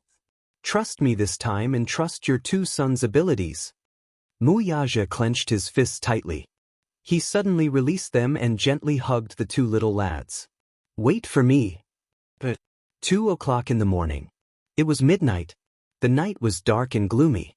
Dark clouds covered the moon and it looked like it was going to rain heavily. The car sent Yu and Xiao Yichen to the harbor early and left quickly. Xiao Yichen held onto Yu's hand tightly and didn't want to let go. The two little lads stood at the harbor. The night wind was very strong and the cold sea breeze made their cheeks hurt. Yu, do you know? Actually, I'm not stupid at all. Most of the time, I know a lot. It's not like I don't know how to solve those math problems. Yu was stunned and turned to look at him. Memories of their first encounter flashed through his mind. The two of them sat on the Ferris wheel and faced each other. He clumsily counted with his fingers in front of Yu when they were faced with a math problem. Yu mocked him mercilessly. You're not smart enough, so you're using your height to make up for it? From the first time they met, Xiao Yichen had the impression that he was stupid. What's 4 plus 5 plus 6 plus 7 plus 8 plus 9 plus 10? I'll give you 10 seconds to figure it out. Little Yichen immediately began to count them one by one with a serious look on his face. Yu looked at him speechlessly. He thought to himself, did this brother of mine really come from the same womb as me? How can he be so stupid? But what was the truth? Xiao Yichen wasn't stupid. On the contrary, he was very smart and knew how to pretend to be stupid. That was why he had an excuse to pester Yu and kept asking him to teach him math problems. At that time, Yu wasn't close to him and his daddy. It seemed that this was the only way to get close to his arrogant younger brother. However, as the older brother, he always seemed to be looked down upon by his younger brother. Now, he didn't want to be looked down upon. He wanted Yu to know that even though he wasn't as smart as him, he had the ability to protect him and his mommy. You, Daddy, Mommy, and I live together in the same house, together, what do you think? He still remembered how he stood in front of him and confessed his feelings. I like it very much. I like Mommy and I like you. I want to live together as a family. Like this. That's the feeling of home, isn't it? I definitely won't snatch your mommy from you. On the contrary, you'll still have Daddy's love and my love. Between the three of us, we'll spoil you, okay? Yu snapped out of his thoughts and smiled, but his eyes were tearing up. He was a clear-minded person. How could he not know that Xiao Yichen was pretending to be stupid? As the older brother, he was deliberately giving in to him. No matter how much he bullied him, Xiao Yichen would just laugh it off. Look. Xiao Yichen raised his wrist and waved it in front of Yu. Do you still remember this necklace? Under the moonlight, the amethyst necklace on Mu Yichen's wrist shone brightly. Of course I remember. Yu raised his wrist and put it together with Yu's. The identical amethyst necklace on both wrists was beautiful and in sync. Chapter 33:26. I swear I'll protect you forever. Little Yichen's fingers interlocked with his brother's tightly. The twins had a tacit understanding of each other, so there was no need for words. They could understand each other's hearts. Not far away, the sound of a ship's engine could be heard. However, the cruise ship did not approach the port. Instead, it sent a yacht over. Yu held on to him with one hand and carried the suitcase with the other until the yacht sailed towards them. There were 2 men on the yacht. When they approached the port, they were shocked to see 2 identical children standing together. Why were there 2 children? Wasn't there only one? Moreover, where was the 3 billion in cash that they agreed on? Don't tell him that the money was in the suitcase that the child was carrying. How much money could such a small suitcase contain? The 2 children looked too similar. In the past, Yu was much shorter than Xiao Yichen. However, in the past year, Yu had grown rapidly and was gradually catching up to Xiao Yichen's height. The 2 of them were almost the same height, so it was even harder to tell them apart. Why are there 2? The man muttered in English. Yu said calmly, isn't it better to have 2 people as hostages? This isn't a losing deal. The man immediately picked up the radio and made a call. It was obviously to Dietrich. No one knew what he said. After hanging up, he came ashore and snorted coldly. No matter how many people there are, we have to follow the rules. Yu handed the suitcase to him calmly. How much is here? Yu said calmly, $500 million. The man took the suitcase and was about to open it when he realized that there was a combination lock. This combination lock was different from other common combination locks. This combination lock consisted of 5 digits and an iris recognition system. It was difficult to crack a 5-digit combination lock. Moreover, it was set up by Yu. Combination lock? The man ordered in broken Chinese, what's the combination? Who do you think you are? You can't tell me the password until I see your leader in person. Yu wasn't stupid. He knew that if he wasn't prepared to pay that much money, Dietrich wouldn't let him board the cruise ship. Then he wouldn't be able to see his mother, let alone negotiate with Dietrich. Therefore, he specially prepared $500 million. That phone call just now was the man following Dimitri's instructions on how to deal with it. However, from the looks of it, his guess was right. If he took the briefcase away, there was no need for him and Mu Yichen to keep their lives. Yu saw a gun on his waist. That gun must be used to end his life. Dytrus must have told his subordinate to kill him as soon as he got the cash. Therefore, he had specially set up a strict password lock. Of course, he would not hand over the password lock so easily. Otherwise, once he got the money, they would be shot on the spot and their bodies would be thrown into the sea. Yu had made a careful plan beforehand. He even knew Dytrus's trump card. This man was so cunning that he had to be on guard. Otherwise, he wouldn't have brought Mu Yichen into danger. The man was indeed annoyed. He immediately pulled out his gun and pressed it against Yu's forehead. He said fiercely, "Are you playing with me?" Chapter 33:27. You've misunderstood. How dare I joke around with my life? Be smart and hand over the password. If I tell you the password, I'll be shot between my eyebrows by this gun in your hand and drown in the sea. His words were truly shocking. The man widened his eyes and immediately reacted. He pressed the muzzle of the gun even tighter. Do you believe that I'll kill you right now? The cold pistol was emitting cold air from the pitch-black hole. Mu Yichen was so nervous that he broke out in a cold sweat. He was even prepared to grab the gun at any moment. Yu was calm enough. Instead, he smiled and said, "If you kill me, your boss's $3 billion will be gone." Oh, right, I forgot to mention that other than me, no one else can open this password-protected box. Let me board the ship. Yu opened his arms and said calmly, "I have a deal that I want to discuss with your boss." The man looked at him suspiciously. Then, he put the gun away and began to search Yu and Xiao Yichen's bodies. When he was sure that they were not carrying any equipment or weapons, he snorted coldly. "Give me your hands." Mu Yichen did not understand what he meant. Yu raised his hands and allowed the man to handcuff his wrists. The latter immediately understood and obediently extended his hands, allowing his wrists to be handcuffed. The two little munchkins boarded the yacht successfully. As soon as Mu Yichen and Yu boarded the yacht, they were led to the VIP cabin. The yacht was huge. It was a few hundred meters from the entrance to the VIP cabin where Dytrus was. When a door opened, Mu Yichen and Yu walked in. Dytrus was sitting on the leather sofa. When he saw the two little munchkins, he asked in confusion, "Why are there two of you? Why are there two kids?" Yu raised her head and met Dimitri's eyes expressionlessly. "Dimitri, we finally meet. The other one is..." "You don't need to know who it is." Yu looked up and said to Dietrich, "Now, can you remove the handcuffs on our hands?" Dytrus looked at him warily. Yu tilted her head innocently and said contemptuously, "Don't tell me you're afraid of two weak children? What a joke." Immediately, someone unlocked the handcuffs on Yu and Xiao Yichen. Yu naturally sat down opposite him. She smiled and said, "Mr. Dytrus, due to Hurricane Group's negligence, we're deeply sorry for the losses we've caused you. So, we're here to express our gratitude." Yu signaled with her eyes. Xiao Yichen immediately understood and walked forward. She placed a suitcase on the table and unlocked it in front of everyone. She slowly pushed the suitcase full of US dollars in front of Dytrus. Dytrus glanced at them indifferently and couldn't help but frown. The US dollars were stacked neatly in the suitcase. $500 million was not a small sum, but compared to the amount Dytrus had requested, it was nowhere near enough.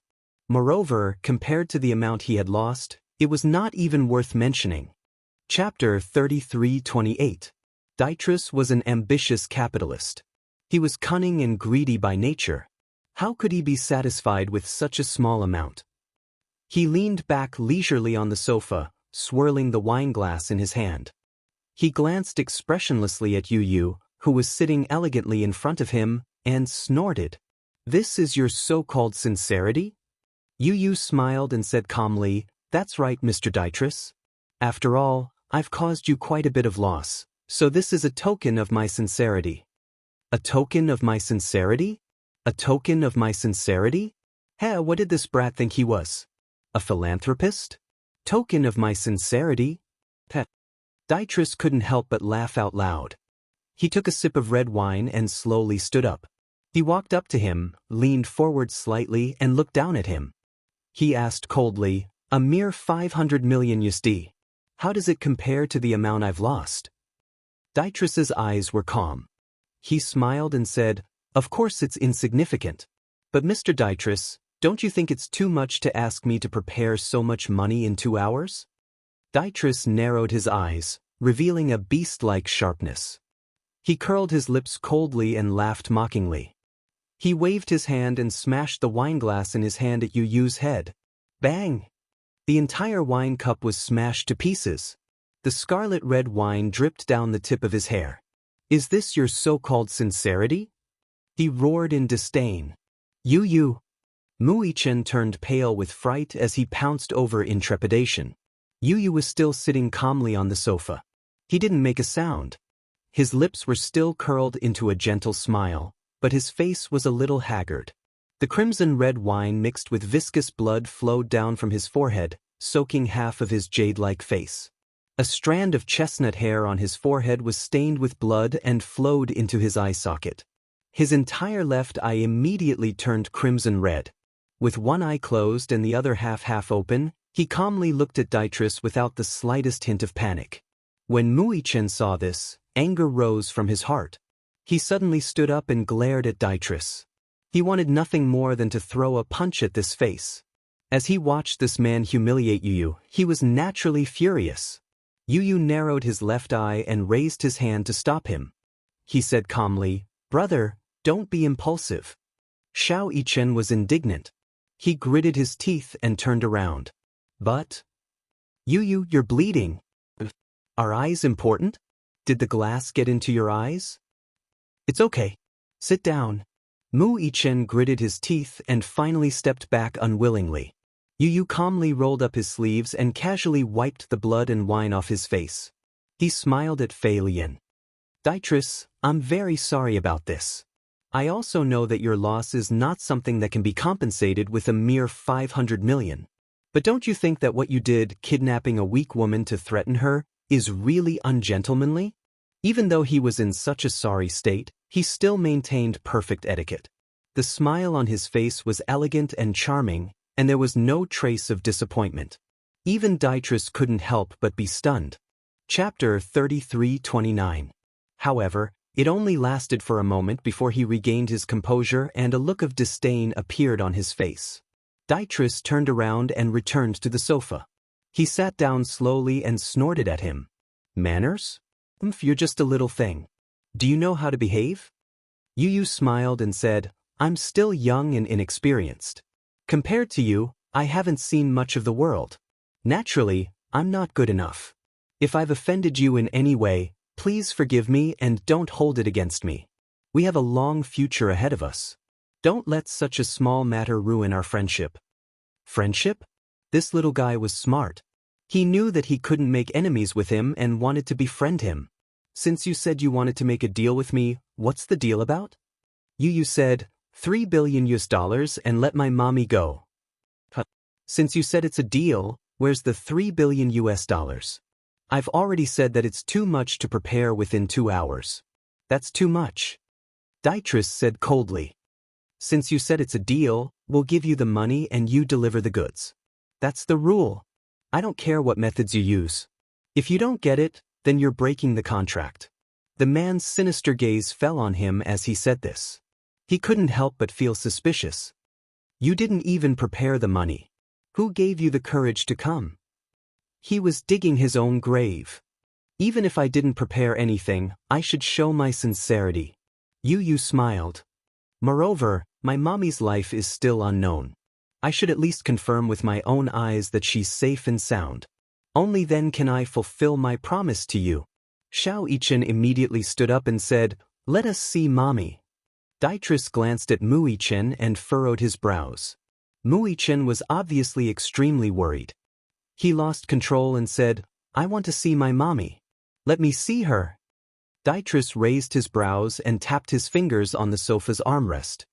He laughed and said, "What a filial child. It's rare for someone to be so protective of their mother." He gently waved his hand, and one of his men immediately stepped forward. With a bang, he threw a punch. Xiao Yichen was caught off guard and was hit squarely by the punch. His body fell to the ground, and the huge force caused his head to shake. He shook his head, but in the end, he couldn't withstand it and fainted. Since he wants to see his dear mother, let him see her. Yu stood up nervously. What are you doing? The subordinate beside him immediately raised his leg and swept him to the ground.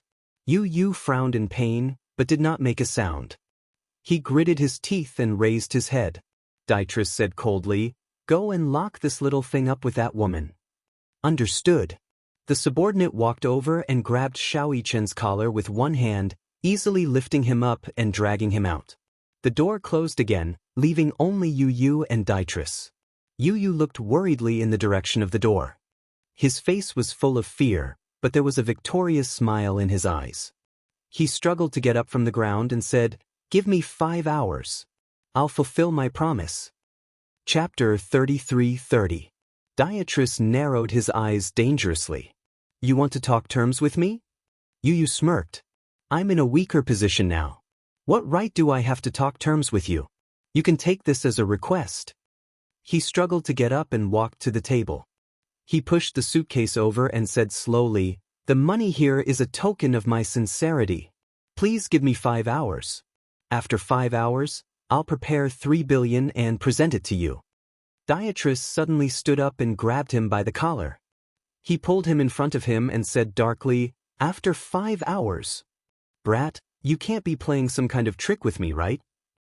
"How would I dare to play tricks with you?" Yu's collar was grabbed by him and his throat was locked by his collar. He was a little out of breath and his face was slightly red from suffocation. However, he still said calmly, "My mother and brother are in your hands. With these 2 bargaining chips in my hands, how would I dare?" Dietrich stared deeply into his eyes.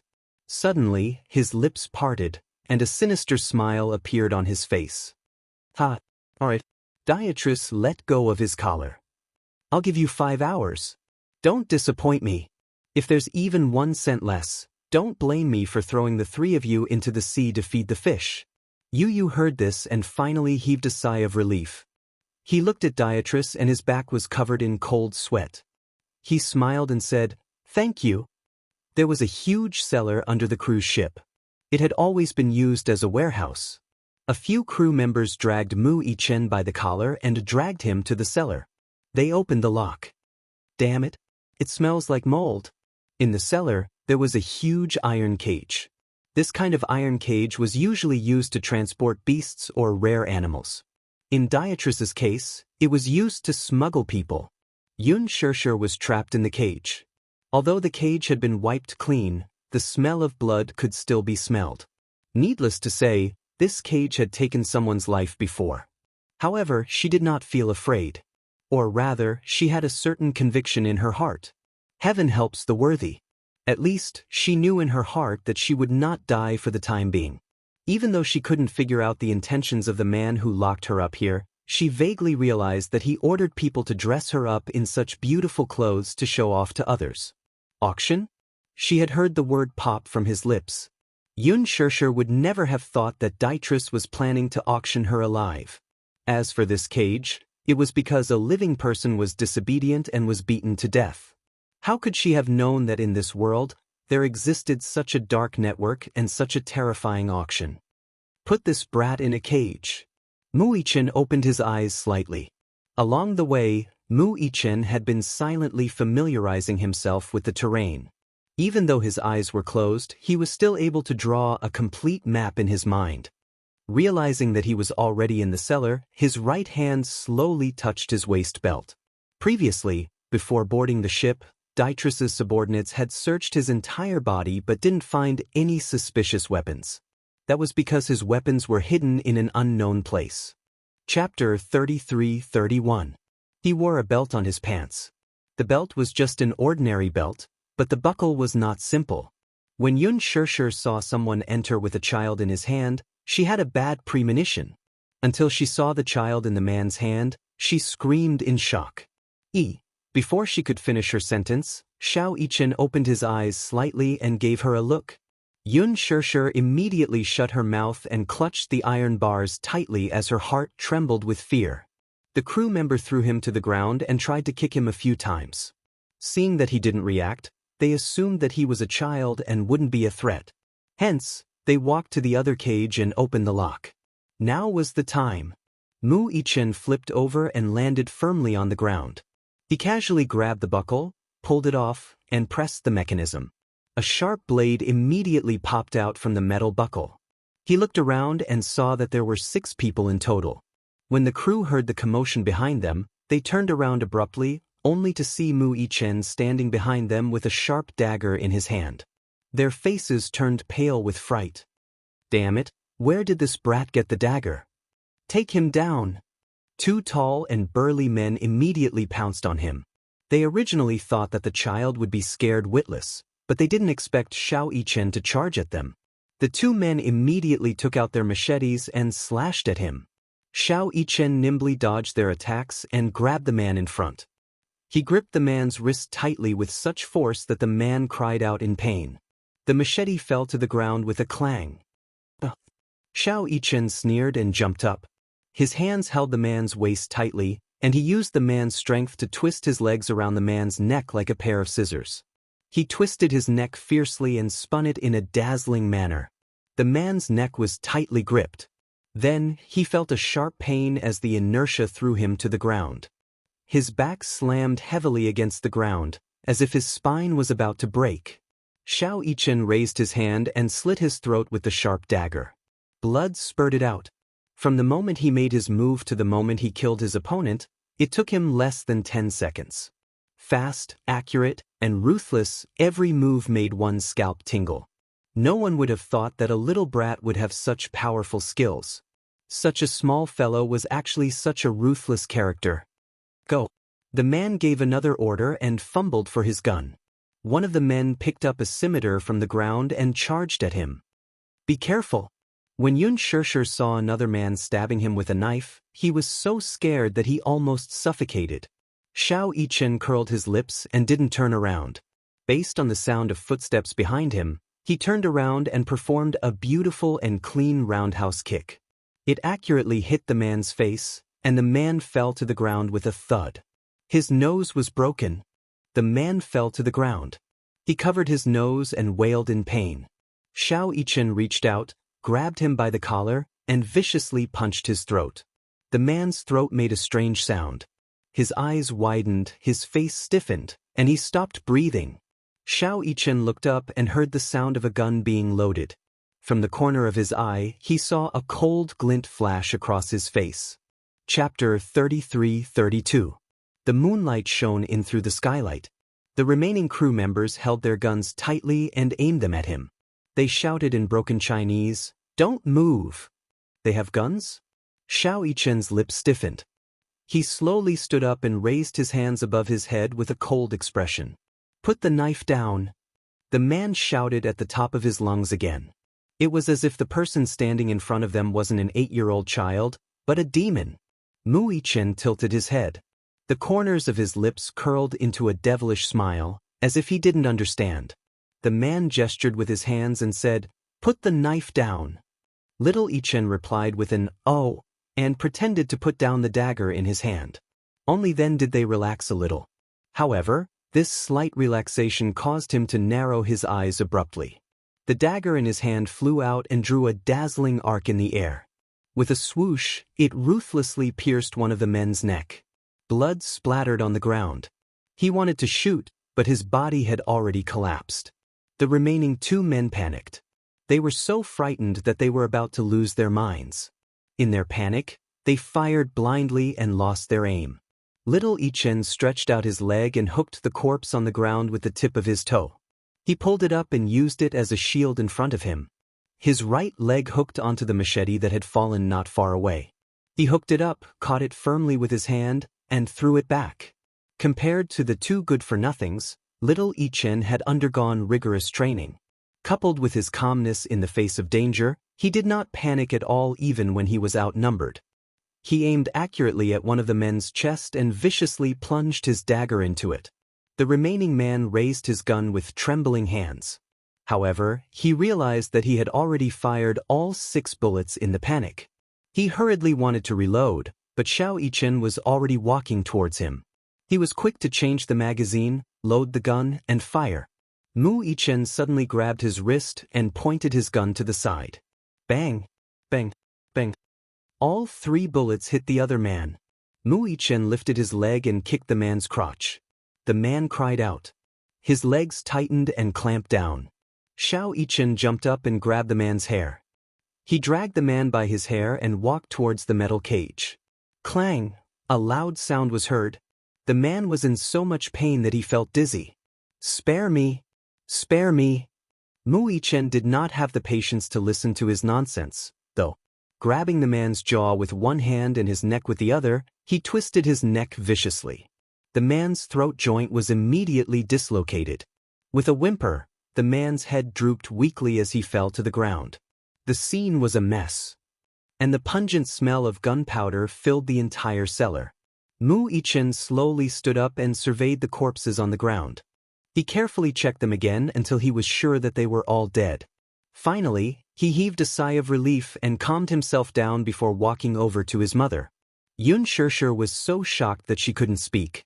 Xiao Yichen immediately comforted her. Mommy, don't be afraid. You'll be fine. He lowered his head and looked at the lock of the metal cage to study it. Xianxia still had a lingering fear. She couldn't help but tremble with fear when she thought about how the 6 of them were against him. Mu Yichen locked the cellar door from the inside to ensure that no one would barge in. He then focused on studying the lock in his hand. Why are you here? Chapter 33:33. Why are you here? Xianxia was still in shock. Xiao Yichen stuck out his tongue playfully and said, Of course I'm here to save Mommy. Mommy, don't be afraid. I'll get you out right away. So effective, she looked at him with emotion. She was scared witless by the earlier scene. Even though she had witnessed Mu Yichen's formidable fighting skills, she would crumble if he were to suffer even the slightest bit of injury. There was a lock on the iron cage. Mu Yichen studied it for a long time and decided to try picking the lock. Even though such a lock could be opened with a gun, if he was not careful, he could accidentally hurt his mommy. After pondering for a long time, he suddenly opened the watch and broke off the needle inside. Using the thin needle, he bent it slightly with his fingers and inserted it into the lock. He held it and turned it. It was different from the locks he used to train with in the army. There was still some difficulty in picking this lock. After all, locks were different in different eras. With the change in technology, many of the lock-picking techniques from the past were no longer suitable for today's technology. Mu Yichen studied it for a long time. He lowered his head and pressed his ear against the lock to listen carefully to the mechanical structure inside. Generally speaking, the internal structure of a lock was very complicated. The better the lock, the more detailed the internal structure. The key shaft, the lock core, the lock tongue, the groove, the push plate, the blade, there were more than 10 parts. If one was not very familiar with locks, they would not be able to understand the main points. However, no matter what kind of lock it was, it could definitely be picked. This was because there was no technology in the world that could make a perfect lock. The perfect tool to pick a lock would be a paper clip.